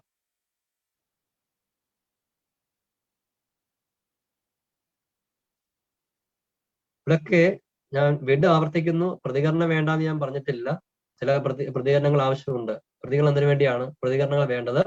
ഇപ്രകാരം തെറ്റ് വരുത്തുന്ന വ്യക്തികൾ അവർ ചെയ്യുന്ന തെറ്റാണെന്ന് തിരുത്തി കൊടുക്കുമ്പോൾ അവർക്ക് തന്നെ വേണമെങ്കിൽ നന്മയിലേക്ക് വരാം. രണ്ട്, അവർ പരസ്യമായിട്ട് വരുത്തുന്ന ചില തെറ്റുകൾ പരസ്യമായിട്ട് തന്നെ നമ്മൾ തിരുത്തുമ്പോൾ ഈ തെറ്റുകൾ കേട്ടും കണ്ടും നശിച്ചു പോകാതിരിക്കുവാൻ പലർക്കും അത് ഉപകാരപ്പെടും. പക്ഷെ എപ്പോഴും അത് ദൈവസ്നേഹത്തിൽ അധിഷ്ഠിതമായിരിക്കണം, ദൈവഹിതത്തിൽ അധിഷ്ഠിതമായിരിക്കണം. ഹല്ലേലൂയ. സാധിക്കുമെങ്കിൽ നമ്മൾ ആർക്കെതിരെ പറയുന്നുണ്ടോ ആ വ്യക്തി പോലും ഇത് കേട്ട് കഴിയുമ്പോൾ അവർക്ക് തന്നെ ഒരു മാനസാന്തരം ഉണ്ടാകത്തക്ക രീതിയിൽ അത് പറയാൻ വേണ്ടി നമുക്ക് സാധിക്കും. അപ്പോൾ ദൈവകരുണ കേരളത്തിൽ ആക്റ്റീവ് ആകേണ്ടതിന്റെ രണ്ടാമത്തെ കാരണം എന്താണ്? കേരളത്തിൽ ഇതുപോലെ ക്രിസ്തുവിനും സഭയ്ക്കുമെതിരെ പ്രവർത്തിക്കുന്ന വ്യക്തികളും കൂട്ടങ്ങളും വളർന്നു വരുന്നു. അത് ഭാവിയിൽ കൂടുതൽ അത് വളർന്നു വരാം. അപ്പോൾ നമ്മൾ കരുണ കൊണ്ട് ഹൃദയത്തെ നിറച്ചില്ലെങ്കിൽ നമ്മൾ അവരെയൊക്കെ വിധിച്ചും കുറ്റം പറഞ്ഞും നമ്മൾ അവരെ രക്ഷിക്കുന്നതിലേക്ക് നമ്മൾ സഹായകൻ വർദ്ധിക്കുകയെന്ന് മാത്രമല്ല, നമ്മൾ നമ്മളെ തന്നെ നശിപ്പിക്കുകയും ചെയ്യും. ഹല്ലേലൂയ.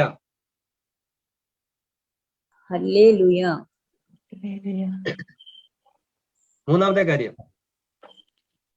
കാര്യം ഇത് നേരത്തെ ആദ്യ സമയത്ത് ഞാൻ പറഞ്ഞത് ശുശ്രൂഷയെ ഉദ്ദേശിച്ചാണ്. ധ്യാനഗുരുക്കന്മാര്, വൈദികരെ, മെത്രാന്മാരൊക്കെ ഉദ്ദേശിച്ച്, സിസ്റ്റേഴ്സൊക്കെ ഉദ്ദേശിച്ചാണ്. ഇനി പറയാൻ പോകുന്നത് ധ്യാനം കൂടിയ ആൾക്കാരെയാണ്. നമുക്കറിയാം, ഇപ്പൊ കോവിഡൊക്കെ വന്ന്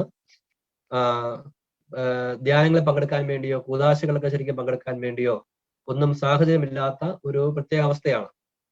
നേരത്തെ ഒത്തിരി പ്രാർത്ഥനയിലും കൃപയിലും ഒക്കെ ആയിരുന്ന നമുക്ക് പരിചയമുള്ള പല വ്യക്തികളും ആ കൃപയിൽ നിന്നൊക്കെ പുറകോട്ട് പോയി ഇപ്പൊ കാര്യമായ രീതിയിൽ ആത്മീയതയോ പ്രാർത്ഥനയോ ഇല്ലാത്തവരായിട്ട് നമുക്ക് നമ്മുടെ മുമ്പിൽ പ്രത്യക്ഷപ്പെടാൻ സാധ്യതയുണ്ട്. ചിലപ്പോൾ നമ്മൾ തന്നെയും. അപ്പോ ആ ഒരു മേഖലയിലും നമ്മൾ മിക്കവാറും ഒത്തിരി കരുണ കാണിക്കേണ്ട സാഹചര്യങ്ങളാണ് ഇപ്പോൾ നമ്മുടെ ചുറ്റുപാടുമുള്ളത്. ഈ വലിയ പ്രാർത്ഥനക്കാരനായിരുന്നു, ഇപ്പൊ എങ്ങനെയുണ്ട്?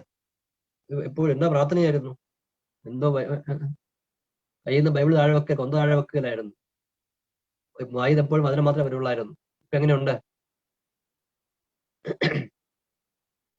അങ്ങനെ വീണുപോയ ധ്യാനം കൂടി, അങ്ങനെ പല വർഷമായിട്ട് അങ്ങനെ ധ്യാനം കൂടി നടന്നിട്ട് ആത്മീയതയിലായിരുന്നിട്ട് വീണുപോയവർ നിരാശപ്പെടരുത്. 2, അങ്ങനെയുള്ളവരെ വിധിച്ചും, ഇത് ഞാൻ പറയുന്നത് മിക്കവാറും അവന്റെ ഉള്ളിൽ ശക്തമായ പ്രേരണ പെട്ടെന്ന് കത്താവുന്നതാണ്. അത് ഞാൻ പറയാൻ ഉദ്ദേശിച്ചതല്ല. പക്ഷെ അങ്ങനെയൊക്കെ ഉള്ള സാഹചര്യങ്ങൾ നമ്മുടെ ചുറ്റും ബലപ്പെടാനുള്ള ഒരു സാധ്യതയൊക്കെ ആണിപ്പോൾ ഒരുപക്ഷെ പരിശുദ്ധാത്മാവ് നമുക്ക് കാണിച്ചു തരികയാണ്. നിങ്ങളോട് പെട്ടെന്ന് പറയാൻ വേണ്ടി പറഞ്ഞതാണത്. അതുകൊണ്ട് അവിടെ നമ്മൾ ഒരു കരുണയുള്ള ഹൃദയം നമ്മൾ കാത്തു സൂക്ഷിക്കണം. അപ്പൊ ഇത് ഡിവിന മിസ്റ്റിക്കോളി ഇന്റർനാഷണൽ മിനിസ്ട്രിക്ക് ഒരു വലിയ ദൗത്യം പരിശുദ്ധാത്മാവ് ഈ കാലഘട്ടത്തിൽ വരമേൽപ്പിച്ചിരിക്കുന്നത് ഞാൻ പെട്ടെന്ന് ഞാനിങ്ങനെ എന്റെ മനസ്സിൽ പറയാൻ വേണ്ടി തോന്നുകയാണ്. കാരണം മറ്റുള്ളവരെക്കാൾ ഉപരി ഈ ഒരു ദൈവകരുണയെ ഉയർത്തിപ്പിടിച്ചുകൊണ്ട് ശുശ്രൂഷ ആരംഭിച്ചിരിക്കുന്ന നിലയിൽ അതിലെ ശുശ്രൂഷ നയിക്കുന്നവരും അംഗങ്ങളായിരിക്കുന്നവരും ഒക്കെ ഈ പറഞ്ഞ രീതിയിലുള്ള ഈ ദൈവകരുണയിൽ വലിയ പ്രത്യാശയുള്ളവരും, ഏതൊക്കെ രീതിയിൽ എത്രയൊക്കെ തലങ്ങളിൽ നിന്ന് പാപത്തിലേക്ക് വീണുപോയ വ്യക്തികളോടും കരുണ കാണിക്കാൻ വേണ്ടിയുള്ള മനസ്ഥിതിയുള്ളവരും, തങ്ങൾക്ക് തന്നെ വീഴ്ചകൾ വന്നു പോയാൽ ആ വീഴ്ചകളിൽ നിരാശപ്പെടാതെ കർത്താവിലേക്ക് തിരിയാൻ കെൽപ്പുള്ളവരുമായി തീരണം. അങ്ങനെ ദൈവകരുണയുടെ ദൈവകരുണയുടെ അവതാരങ്ങളായി അവർ മാറും. ഹല്ലേലൂയ, ഹല്ലേലൂയ, ഹല്ലേലൂയ, ഹല്ലേലൂയ. ഞാൻ ഈ കഴിഞ്ഞ ഇടയ്ക്ക് എനിക്കൊരു ചിന്ത വന്നത്, നമ്മൾ കുറച്ച് നാളുകളായിട്ട് ഒരുപക്ഷെ ധ്യാനങ്ങൾക്ക് സജീവമായ സമയത്ത് നമ്മുടെ ധ്യാനങ്ങളിലെ പ്രധാനപ്പെട്ട, നമുക്കറിയാം, പ്രത്യേകിച്ച് കുമ്പസാരം തൊട്ടുമുള്ള ക്ലാസ് തന്നെ എന്തായിരുന്നു ക്ലാസ്? കുമ്പസാരം തൊട്ടുമുള്ള ക്ലാസ് എന്തിനെ കുറിച്ചായിരിക്കും സാധാരണ? നിങ്ങൾ പറ.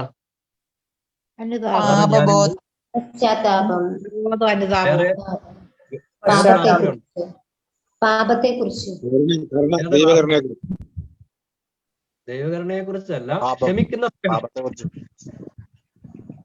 കേട്ടിട്ടില്ലേ? ക്ഷമിക്കുന്ന സ്നേഹം. കാരണം കുമ്പസാരത്തിന് പോകുന്ന സമയത്ത് കുമ്പസാരത്തിൽ പാപങ്ങൾ ക്ഷമിച്ച് കിട്ടണമെങ്കിൽ നീ നിന്റെ സഹോദരങ്ങളോട് ക്ഷമിക്കണം. അപ്പം നമ്മുടെ നവീകരണ മേഖലയിലെ ധ്യാനങ്ങളിലെ ഏറ്റവും പ്രധാനപ്പെട്ട ഒരു ടോപ്പിക്കായിരുന്നു ക്ഷമ. ആ സ്നേഹം എന്ന തലത്തിലേക്ക് വളർന്നില്ല എങ്കിലും ക്ഷമിക്കണം എന്നുള്ള രീതിയിലേക്ക് വന്നിരുന്നു. പക്ഷെ ആ ഒരു വർഷങ്ങളോളം ഒരു ട്രെൻഡായിട്ട് നമ്മൾ കൊണ്ടു നടന്നിരുന്ന ഒരു പ്രബോധനവും ആശയവും കേരളത്തിൽ കൈമോശം വന്നു. ആരൊക്കെ അതിങ്ങനെ പഠിപ്പിച്ചുവോ അവരുടെ ഭാഗത്ത് പോലും ആ പ്രബോധനം കൈവിട്ടുകൊണ്ടുള്ള ഒരവസ്ഥയിലേക്ക് വരുന്നുവോ എന്നുള്ളത് ഇപ്പോൾ ഇങ്ങനെ ചിന്തിക്കേണ്ട വിഷയമായിട്ട് തോന്നുന്നു. കരുണയ്ക്കും ക്ഷമയ്ക്കുമുള്ള പ്രസക്തി കുറഞ്ഞു പോകുന്നുണ്ടോ എന്ന്.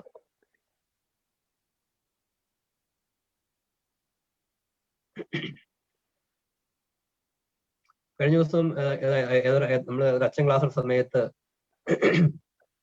അച്ഛൻ പറഞ്ഞു, ദൈവം 1000 തലമുറകളോട് കരുണ കാണിക്കുന്നു അല്ലെ, എന്നിട്ട് 4 തലമുറകളെ ശിക്ഷിക്കുന്നു. അങ്ങനെ എന്താ പറഞ്ഞില്ലായിരുന്നു? അങ്ങനെ പറഞ്ഞില്ലേ?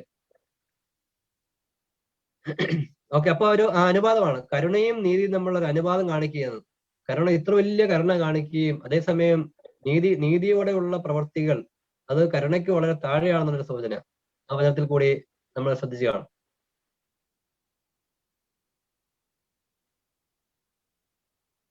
അപ്പൊ ദൈവത്തെ പോലെ തന്നെ 1000 വട്ടം നമ്മള് കരുണ കാണിക്കാനായിട്ട് ശ്രമിച്ചിട്ടാണോ നമ്മൾ 4-5 വട്ടം നമ്മൾ ശക്തമായ ഭാഷയിൽ സംസാരിക്കുകയും പ്രവർത്തിക്കുകയും ചെയ്യുന്നത് എന്നതൊരു ധ്യാന വിഷയമാകണം. അത് നമ്മളുടെ ഈ സാമൂഹ്യ മേഖല മാത്രമല്ല, നമ്മുടെ കുടുംബജീവിതത്തിലൊക്കെ ഭർത്താവ് ഭാര്യയോട് 1000 വട്ടം കരുണ കാണിച്ചിട്ടാണോ ഒരു 4-5 പ്രാവശ്യം ഗൗരവം തിരുത്താൻ ശ്രമിക്കുന്നത്? തിരിച്ചങ്ങോട്ടോ അല്ലെങ്കിൽ മക്കളോടൊക്കെ.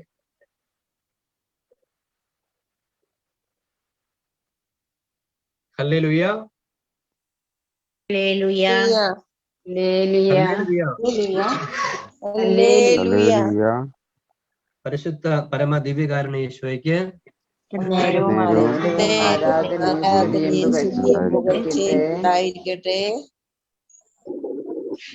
ഡിവിനാംശത്തോടിയ ഇന്റർനാഷണൽ മിസ്റ്റിക്ക് കേരള സഭയിൽ വലിയ ശുശ്രൂഷ ദൗത്യം. ഇനി ആ മിനിസ്ട്രിക്ക് മാത്രമല്ല, ഞാൻ ഒരു പേരെടുത്ത് പറഞ്ഞ് മാത്രമേ ഉള്ളൂ അവരുടെ ബാനറിലായിരിക്കുന്നതുകൊണ്ട്, മറിച്ച് ഓരോ ക്രിസ്ത്യാനിക്കും ദൈവം കരുണയാണെന്ന് വിശ്വസിക്കുന്ന, അല്ലെങ്കിൽ ദൈവത്തിന്റെ ഹൃദയം കാരുണ്യമുള്ള ഹൃദയമാണെന്ന് വിശ്വസിക്കുന്ന ഓരോ ക്രിസ്ത്യാനിയും, പ്രത്യേകിച്ച് ഈ കേരളത്തിന്റെ ഇപ്പോഴത്തെ ഒരു സാഹചര്യത്തിൽ കരുണയുള്ള ഹൃദയം സൂക്ഷിച്ചില്ലെങ്കിൽ സ്വന്തം ആത്മാവിനെ നഷ്ടപ്പെടുത്താനുള്ള സാധ്യത വളരെയേറെയാണ്. കരുണയുടെ കാലഘട്ടം കഴിഞ്ഞു പോയിട്ടില്ല. അങ്ങനെ ആരെങ്കിലും പറഞ്ഞു നമ്മളതിനെ ചെവി കൊടുക്കരുത്. ഞാനിപ്പോൾ ഓർക്കുകയാണ് വിശുദ്ധ കൊച്ചുരേസ്യയുടെ ജീവിതത്തിലെ അനുഭവം. കൊച്ചുരേസ്യയുടെ കോൺവെന്റില് കൊച്ചുരേസ്യ പുണ്യവതി ദൈവത്തിന്റെ കരുണയെ കുറിച്ച് മാത്രം ധ്യാനിച്ച വ്യക്തിയാണ്. ആ കൊച്ചുരേസ്യയോട് കൂടെയുള്ളൊരു സിസ്റ്റർ പറയുമായിരുന്നു, അങ്ങനെയല്ല, ദൈവം കരുണയല്ല, ദൈവം നീതിമാനാണ് എപ്പോഴും പറയുമായിരുന്നു. അപ്പൊ കൊച്ചുരേസ്യ പറയുന്നു, ദൈവം കരുണയാണ്, ദൈവം നീതിയാണ്. അങ്ങനെ മറ്റേ അല്ല, ദൈവം നീതിമാനാണ് എപ്പോഴും പറഞ്ഞുകൊണ്ടിരിക്കും. ലാസ്റ്റ് കൊച്ചുരേസ്യ പുണ്യവതി ഇങ്ങനെ പറഞ്ഞു അത്രേ, സഹോദരി ദൈവത്തിൽ നിന്ന് പ്രതീക്ഷിക്കുന്നത് സഹോദരിക്ക് ലഭിക്കട്ടെ.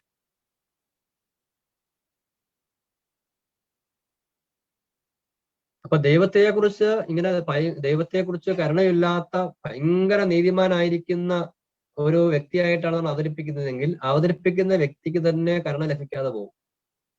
അത് കേൾക്കുന്ന വ്യക്തിയും കരുണയിൽ ആശ്രയിക്കാതെ ഇങ്ങനെ നശിച്ചു പോകാനുള്ള സാധ്യതയെ കുറിച്ചാണ് പറഞ്ഞു വരുന്നത്. വാസ്തു ഞാൻ പറഞ്ഞ ശ്രദ്ധിച്ച് കേൾക്കൂ. പലപ്പോഴും വിചാരിക്കുകയാണ് ഈ ദൈവകരുണയെക്കുറിച്ച് പറയുന്നത് അപകടമാണ്, അങ്ങനെയൊക്കെ ചിന്തിക്കുകയും പറയുകയും ചെയ്യുന്നവരുണ്ട്. ദൈവകരുണയെക്കുറിച്ച് പറഞ്ഞു കഴിഞ്ഞാൽ പ്രശ്നമാണ്.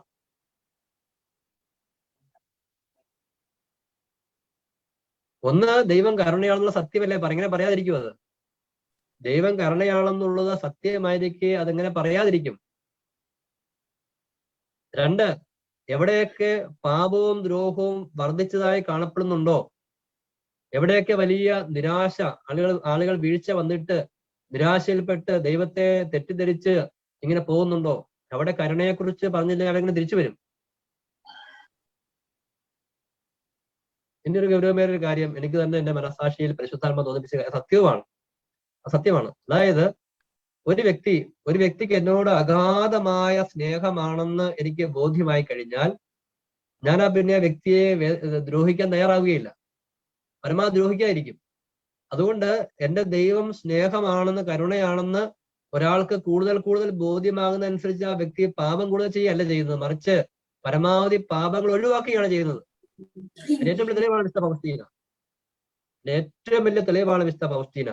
നമുക്ക് ലഭിച്ചിരിക്കുന്ന പൗസ്റ്റീനയുടെ ഡയറി നമുക്കറിയാം. ആ ഡയറിയിൽ ഏതാണ്ട് മുഴുവൻ തന്നെ ദൈവകരുണയെ കുറിച്ച് പറഞ്ഞിരിക്കുകയാണ്, അല്ലെ? ദൈവകരുണയെ കുറിച്ച് വാദോരാതെ ദൈവം വെളിപ്പെടുത്തുകയും പറഞ്ഞിരിക്കുകയാണ്. എന്നിട്ട് ഈ പൗസ്റ്റീന എന്താ പറഞ്ഞത്? ഏതെങ്കിലും ഒരു ലഘുപാപം ചെയ്ത് ഈശോയെ ദ്രോഹിക്കുന്നതിനേക്കാൾ അധികമായി 1000 വട്ടം മരിക്കാൻ തയ്യാറാണ്. അതിനർത്ഥം എന്താണ്? ഒരു വ്യക്തി ദൈവകരുണയെ കുറിച്ച് കൂടുതൽ അറിയുന്നതനുസരിച്ച് ആ വ്യക്തി കൂടുതൽ പാപം ചെയ്യുന്നതല്ല എൻ്റെ അർത്ഥം. നേരെ മറിച്ചാണ്. ദൈവകരുണയെ കുറിച്ച് ഒരു വ്യക്തി കൂടുതൽ ശരിയായ രീതിയിൽ അറിയുന്നതനുസരിച്ച് അപ്രകാരം അത്ര നല്ലൊരു ദൈവത്തെ ആ വ്യക്തി കുറച്ചേ ദ്രോഹിക്കാൻ ശ്രമിക്കുകയുള്ളൂ. ഹല്ലേലൂയ, ഹല്ലേലൂയ, ഹല്ലേലൂയ. പരിശുദ്ധ പരമ ദിവ്യകാരുണ്യ ഈശോയ്ക്ക് പിന്നെ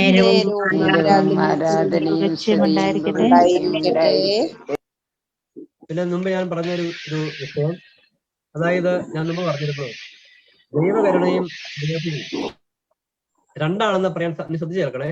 ഇത് പ്രത്യേകിച്ച് ഈ ഡിവിന മിസ്രിയ കോഡിയ, അതായത് ദൈവകരുണയെ കുറിച്ച് ധ്യാനിക്കുകയും ചിന്തിക്കുകയും അത് പഠിപ്പിക്കുകയും അതുമായി ബന്ധപ്പെട്ട് നിങ്ങൾക്ക് പ്രത്യേകം ശ്രദ്ധിക്കേണ്ട കാര്യമാണ്. അതായത് സ്നേഹം എന്നത് അനന്തവും നിത്യവുമാണ്. സ്നേഹം എന്നത് അനന്തമാണ്, നിത്യമാണ്. ദൈവകരുണ എന്നത് താൽക്കാലികവും അനിത്യവുമാണ്. എന്ന് പറഞ്ഞു കഴിഞ്ഞാൽ മനുഷ്യൻ പാപം ചെയ്തതുകൊണ്ടാണ് ദൈവത്തിന്റെ കരുണ വെളിപ്പെട്ടത്. മനുഷ്യൻ പാപം ചെയ്തതുകൊണ്ട് ദൈവത്തിന്റെ സ്നേഹത്തിൽ നിന്ന് കരുണ വെളിപ്പെട്ടു. അപ്പോൾ കരുണയേക്കാൾ വലുത് സ്നേഹമാണ്. നമ്മളായി തീരേണ്ടത് സ്നേഹമാണ്. കാരണം സ്വർഗത്തിൽ കരുണയുടെ ആവശ്യമുണ്ടോ? സ്വർഗത്തിൽ കരുണ കാണിക്കുന്ന ആവശ്യമുണ്ടോ? ഇല്ല. എന്താ കാര്യം? സ്വർഗത്തിൽ എല്ലാവരും വിശുദ്ധരാണ്.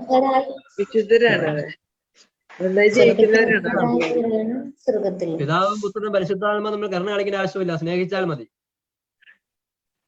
വീഴ്ചകളും ബലഹീനതകളും ഉള്ളിടത്താണ് കരുണയുടെ ആവശ്യം വരുന്നത്. അപ്പൊ ഞാൻ പറഞ്ഞു വരുന്നത്, നമ്മൾ ദൈവത്തിന്റെ കരുണയിൽ നിന്ന് കൃപ സ്വീകരിച്ച് ആദ്യ ദിവസം നമ്മളെ ജെയിംസ് അച്ഛൻ പറഞ്ഞ പോലെ തന്നെ നമ്മൾ ആ കൃപ വർദ്ധിപ്പിച്ച് സ്നേഹപ്രവർത്തികളിലൂടെ കൃപ വർദ്ധിപ്പിച്ച് നമ്മൾ സ്നേഹ പരിപൂർണത പ്രാപിക്കണം. വിശുദ്ധിയെക്കുറിച്ചൊക്കെ പറയുമ്പോഴൊക്കെ ശ്രദ്ധിച്ചാൽ മനസ്സിലാകും. വിശുദ്ധിയെക്കുറിച്ച് പറയുമ്പോഴൊക്കെ സഭ പഠിപ്പിക്കുന്നത് കരുണയുടെ പൂർണ്ണത എന്നതിനേക്കാൾ ഉപരി സ്നേഹത്തിന്റെ പൂർണ്ണത എന്ന രീതിയിലാണ്. കാരണം ഈ ഒരു കരുണയും സ്നേഹവും തമ്മിൽ നിൽക്കുമ്പോൾ ഒരു വിടവ് അവിടെ വരും. ദൈവം സ്നേഹമായിട്ട് നിന്ന് നമ്മളോട് കരുണ കാണിക്കുന്ന സമയത്ത് ചെറിയൊരു വിടവ് അവിടെ വരുന്നുണ്ട്. കാരണം ഒരാള് പൂർണ്ണതയിലും മറ്റേയാൾ അപൂർണതയിലുമാണ്. എന്നാൽ ദൈവം സ്നേഹമായിരിക്കുന്നത് പോലെ തന്നെ ഓരോ മനുഷ്യാത്മാവും ദൈവത്തിന്റെ കരുണയും കൃപയെ സ്വീകരിച്ച് സ്നേഹമായി തീർന്നു കഴിയുമ്പോഴാണ് അവർ തമ്മിലുള്ള ഐക്യം പൂർണ്ണമാകുന്നത്. ഹല്ലേലൂയ. അതുകൊണ്ട് ദൈവകരുണയെക്കുറിച്ച് പഠിപ്പിക്കുകയും പ്രത്യേകിച്ച് ഡിവിന മിസ്രിക്കോറിയ മിനിസ്ട്രിയുമായി ബന്ധപ്പെട്ട് നമുക്ക് ചിന്തിക്കാവുന്ന പ്രധാനപ്പെട്ട ഒരു കാര്യം, നമ്മൾ ദൈവകരുണയെക്കുറിച്ചുള്ള നമ്മളുടെ ഈ ധ്യാനങ്ങളെല്ലാം നമ്മളെ സ്നേഹത്തിന്റെ തികവിലേക്ക് കൊണ്ടുവന്ന് ദൈവത്തോട് ഐക്യപ്പെടുത്താൻ വേണ്ടിയാണെന്ന് നമ്മൾ തിരിച്ചറിയണം. ദൈവകരുണ ദൈവം നമുക്ക് നൽകുന്ന ഒരു വഴിയാണ്.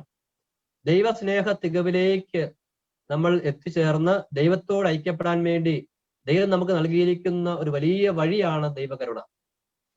വഴി ലക്ഷ്യം എപ്പോഴും രണ്ടാം നമുക്കറിയാം. സ്വർഗത്തെത്തിക്കഴിയുമ്പോൾ ദൈവവും വിശുദ്ധരും നമ്മളെപ്പോഴും സ്നേഹത്തിന്റെ ബന്ധമാണ്. സ്നേഹത്തിന് ആർക്കും ആരോടും കരുണ കാണിക്കേണ്ട ആവശ്യമില്ല. എല്ലാവരും സ്നേഹത്തിന്റെ ബന്ധത്തിലാണ്. ഹല്ലേലൂയ. ഞാൻ മിസ്റ്റർ ഫൗസ്റ്റിന ഡയറി കേട്ടോ, നിങ്ങൾ വായിച്ചുള്ളതായിരിക്കും, കുഴപ്പമില്ല. ഞാൻ ഫൗസ്റ്റിന ഡയറിയിൽ നിന്ന് ചില കാര്യങ്ങൾ ഒന്ന് വായിച്ചു കേൾപ്പിക്കുകയാണ്. Diary number 1074. എന്റെ മകളെ, ഞാൻ സ്നേഹവും കരുണയും തന്നെയാണെന്ന് എല്ലാ ജനങ്ങളോടും പറയുക. സ്നേഹവും കരുണയുമാണെന്ന് എല്ലാ ജനങ്ങളും പറയുക. 848. എന്റെ മകളെ, സർവ്വ ലോകത്തോടും എന്റെ കരുണയെപ്പറ്റി പറയുക. മാനവകുലം മുഴുവനും എന്റെ അളവറ്റ കരുണയെ അറിയുവാൻ ഇടയാകട്ടെ. 848 വീണ്ടും. എന്റെ കരുണയെക്കുറിച്ച് ലോകത്തോട് പറയുക. അളവില്ലാത്ത എന്റെ കരുണയെ മനുഷ്യർ മുഴുവനും തിരിച്ചറിയട്ടെ. അവസാന കാലത്തിനുള്ള അടയാളമായിരിക്കും അത്. അതിനുശേഷം നീതിയുടെ നാളുകൾ വരും. സമയമുള്ള ഇപ്പോൾ തന്നെ എന്റെ കരുണയുടെ ഉറവിടത്തിലേക്ക് അവർ മടങ്ങി വരട്ടെ. അവർക്കായി കുത്തി ഒഴുക്കിയ രക്തത്തിൽ നിന്നും വെള്ളത്തിൽ നിന്നും അവർക്ക് നേട്ടമുണ്ടാകട്ടെ.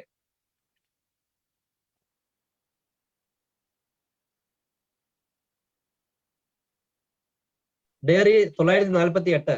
ദൈവത്തിന്റെ സ്നേഹം എന്നത് പുഷ്പമാണെങ്കിൽ കരുണ എന്നത് അതിന്റെ പഴമാണ്. ഡയറി 703. സ്നേഹത്തിൽ നിന്നാണ് കരുണ ഒഴുകുന്നത്.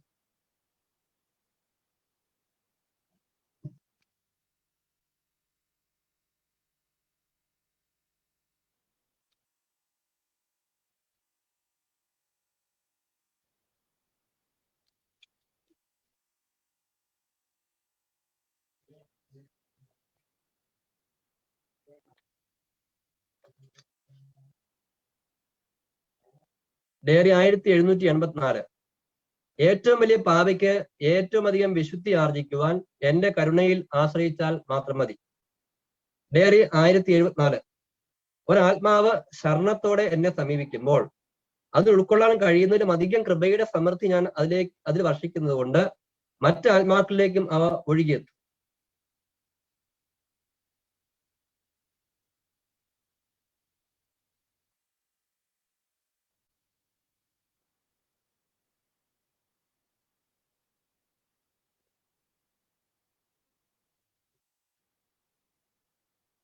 പൗസ്തീയ ഡയറിയിലെ ചില കാര്യങ്ങൾ കേട്ടോ. സഹോദരങ്ങളോ കരുണയുടെ വർദ്ധിക്കുവാൻ ഈശോ 3 മാർഗങ്ങൾ വിശുദ്ധിക്ക് പറഞ്ഞു കൊടുക്കുന്നത് ഡയറി 742. ഒന്നാമത്തേത് പ്രവൃത്തിയിൽ കൂടി, രണ്ടാമത്തേത് വാക്കുകളിലൂടെ, മൂന്നാമത് പ്രാർത്ഥനയിലൂടെ. ഡയറി 742. എന്നോടുള്ള സ്നേഹത്താൽ പ്രേരിതയായി കാരുണ്യപ്രവർത്തികൾ നീ ചെയ്യണം. എവിടെയും എപ്പോഴും നിന്റെ സഹോദരങ്ങളോട് നീ കരുണയോടെ വർദ്ധിക്കണം. നീ ഇതിൽ നിന്ന് പിന്മാറുകയോ ഒഴിവ് പറയുകയോ വിമുക്തിയാവുകയോ അരുത്. ഡയറി 163. അവിടെ വിശുദ്ധ പൗസ്തീനയോട് പ്രാർത്ഥിക്കുന്നതാണ്. ദൈവമേ, എന്റെ കണ്ണുകളും കാതുകളും കരങ്ങളും പാദങ്ങളും ഹൃദയവുമെല്ലാം കരുണയുള്ളതാക്കി മാറ്റണമേ. പ്രാർത്ഥനാ ഭാഗമാണത്.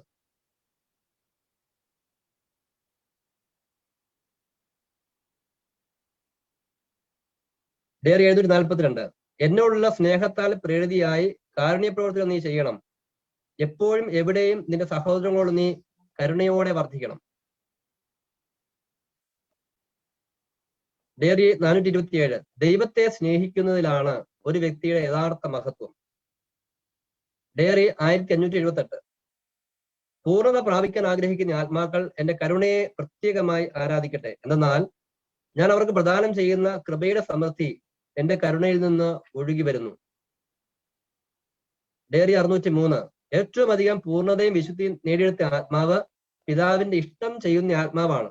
പക്ഷെ അങ്ങനെയുള്ളവർ വളരെ കുറവാണ്.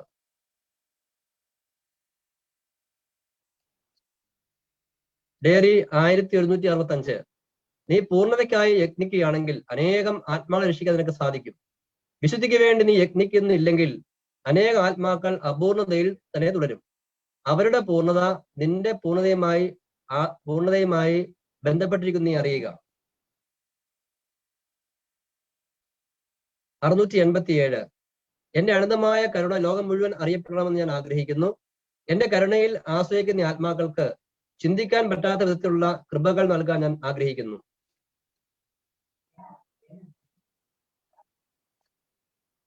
ഡയറി 723. എന്റെ കരുണയിൽ ശരണം വയ്ക്കുന്നവർ ഒരിക്കലും നശിച്ചു പോവുകയില്ല. കാരണം അവരുടെ എല്ലാ കാര്യങ്ങളും എന്റേതുമാണ്. അവരുടെ ശത്രുക്കൾ എന്റെ കാലക്കീഴിൽ ചിതറി നശിക്കും. ഡയറി 1578. എന്റെ കരുണയിലുള്ള പരിധിയില്ലാത്ത ശരണത്താൽ ഈ ആത്മാക്കൾ മറ്റുള്ളവരിൽ നിന്ന് സ്വയം വ്യത്യസ്തരായിരിക്കുവാൻ ഞാൻ ആഗ്രഹിക്കുന്നു. ഇപ്രകാരമുള്ള ആത്മാക്കളെ വിശുദ്ധീകരണം ഞാൻ തന്നെ നിർവഹിക്കും. വിശുദ്ധി പ്രാപിക്കുവാൻ വേണ്ടതെല്ലാം അവർക്ക് ഞാൻ തന്നെ നൽകും. എന്നിൽ പൂർണ്ണമായി ശരണപ്പെടുന്ന ആത്മാക്കളെ ഞാൻ എത്രയധികം സ്നേഹിക്കുന്നു. അവർക്ക് വേണ്ടി ഞാൻ എന്ത് ചെയ്യും. ഡയറി 294.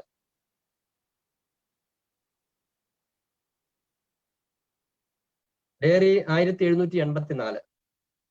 ആത്മാക്കളുടെ രക്ഷ ഞാൻ എത്രയധികമായി ആഗ്രഹിക്കുന്നു. എന്റെ കൃപകൾ സ്വീകരിക്കാൻ താല്പര്യപ്പെടുന്ന മനുഷ്യാത്മാക്കളിലേക്ക് എന്റെ ദൈവിക ജീവൻ ചൊരിഞ്ഞ് അവരെ വിശുദ്ധീകരിക്കാൻ ഞാൻ ആഗ്രഹിക്കുന്നു എന്ന് എഴുതുക. ഏറ്റവും വലിയ പാപിക്ക് ഏറ്റവും അധികം വിശുദ്ധി ആർജിക്കുവാൻ എന്റെ കരുണയിൽ ആശ്രയിച്ചാൽ മാത്രം മതി. എന്റെ ഉള്ളത്തിന്റെ ആഴങ്ങൾ നിറഞ്ഞു തുളുമ്പും വരെ നിറഞ്ഞിരിക്കുന്ന കരുണ ഞാൻ സൃഷ്ടിച്ച എല്ലാറ്റിലേക്കും ഒഴുക്കുന്നുണ്ട്. ഇങ്ങനെ ഞാൻ ചിലത് മാത്രം വായിച്ചതാണ്.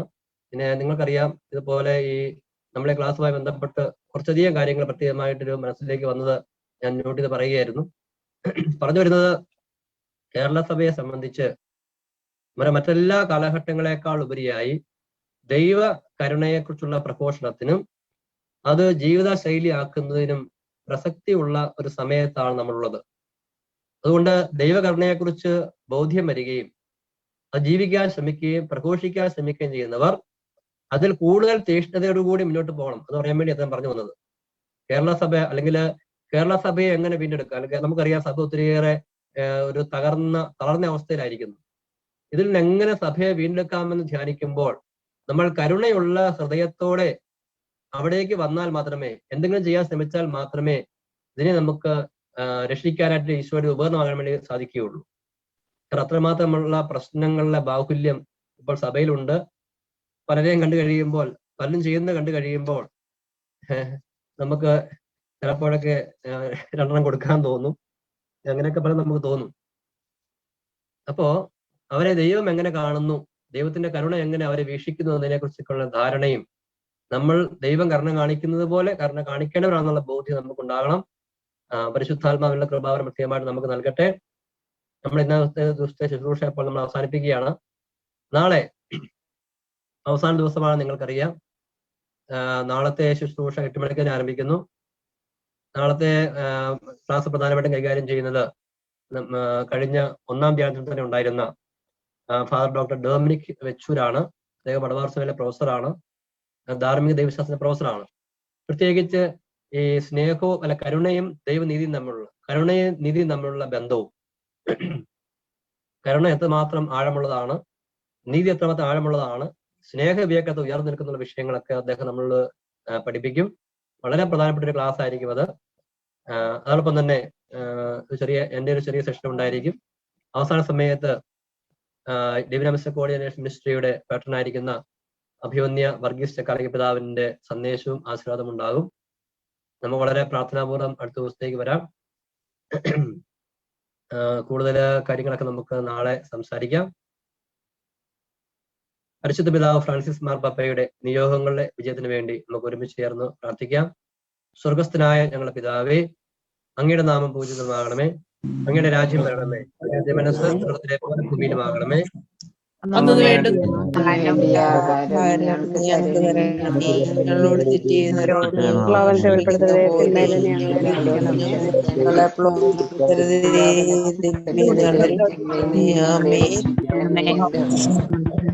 നന്മ നിറഞ്ഞ മറിയമേ, സൃഷ്ടി കർത്താവ് അങ്ങയുടെ കൂടെ, സ്ത്രീകൾ അനുഗ്രഹിക്കപ്പെട്ടവളാകുന്നു, അങ്ങയുടെ ഉദരത്തിൻ ഫലമായി ഈശോ അനുഗ്രഹിക്കപ്പെട്ടവനാകുന്നു.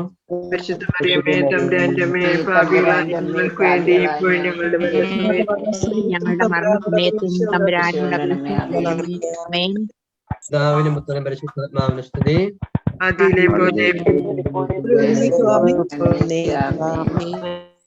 അച്ഛന്മാർ ആരെങ്കിലും ഉണ്ടോ? ബ്ലസ്സിങ്ങിന് അച്ഛന്മാരെങ്കിലും ഉണ്ടോ?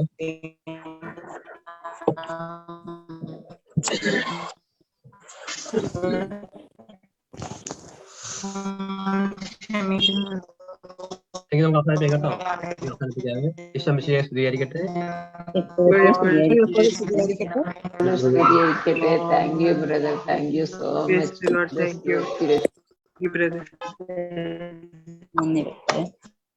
ഓക്കെ.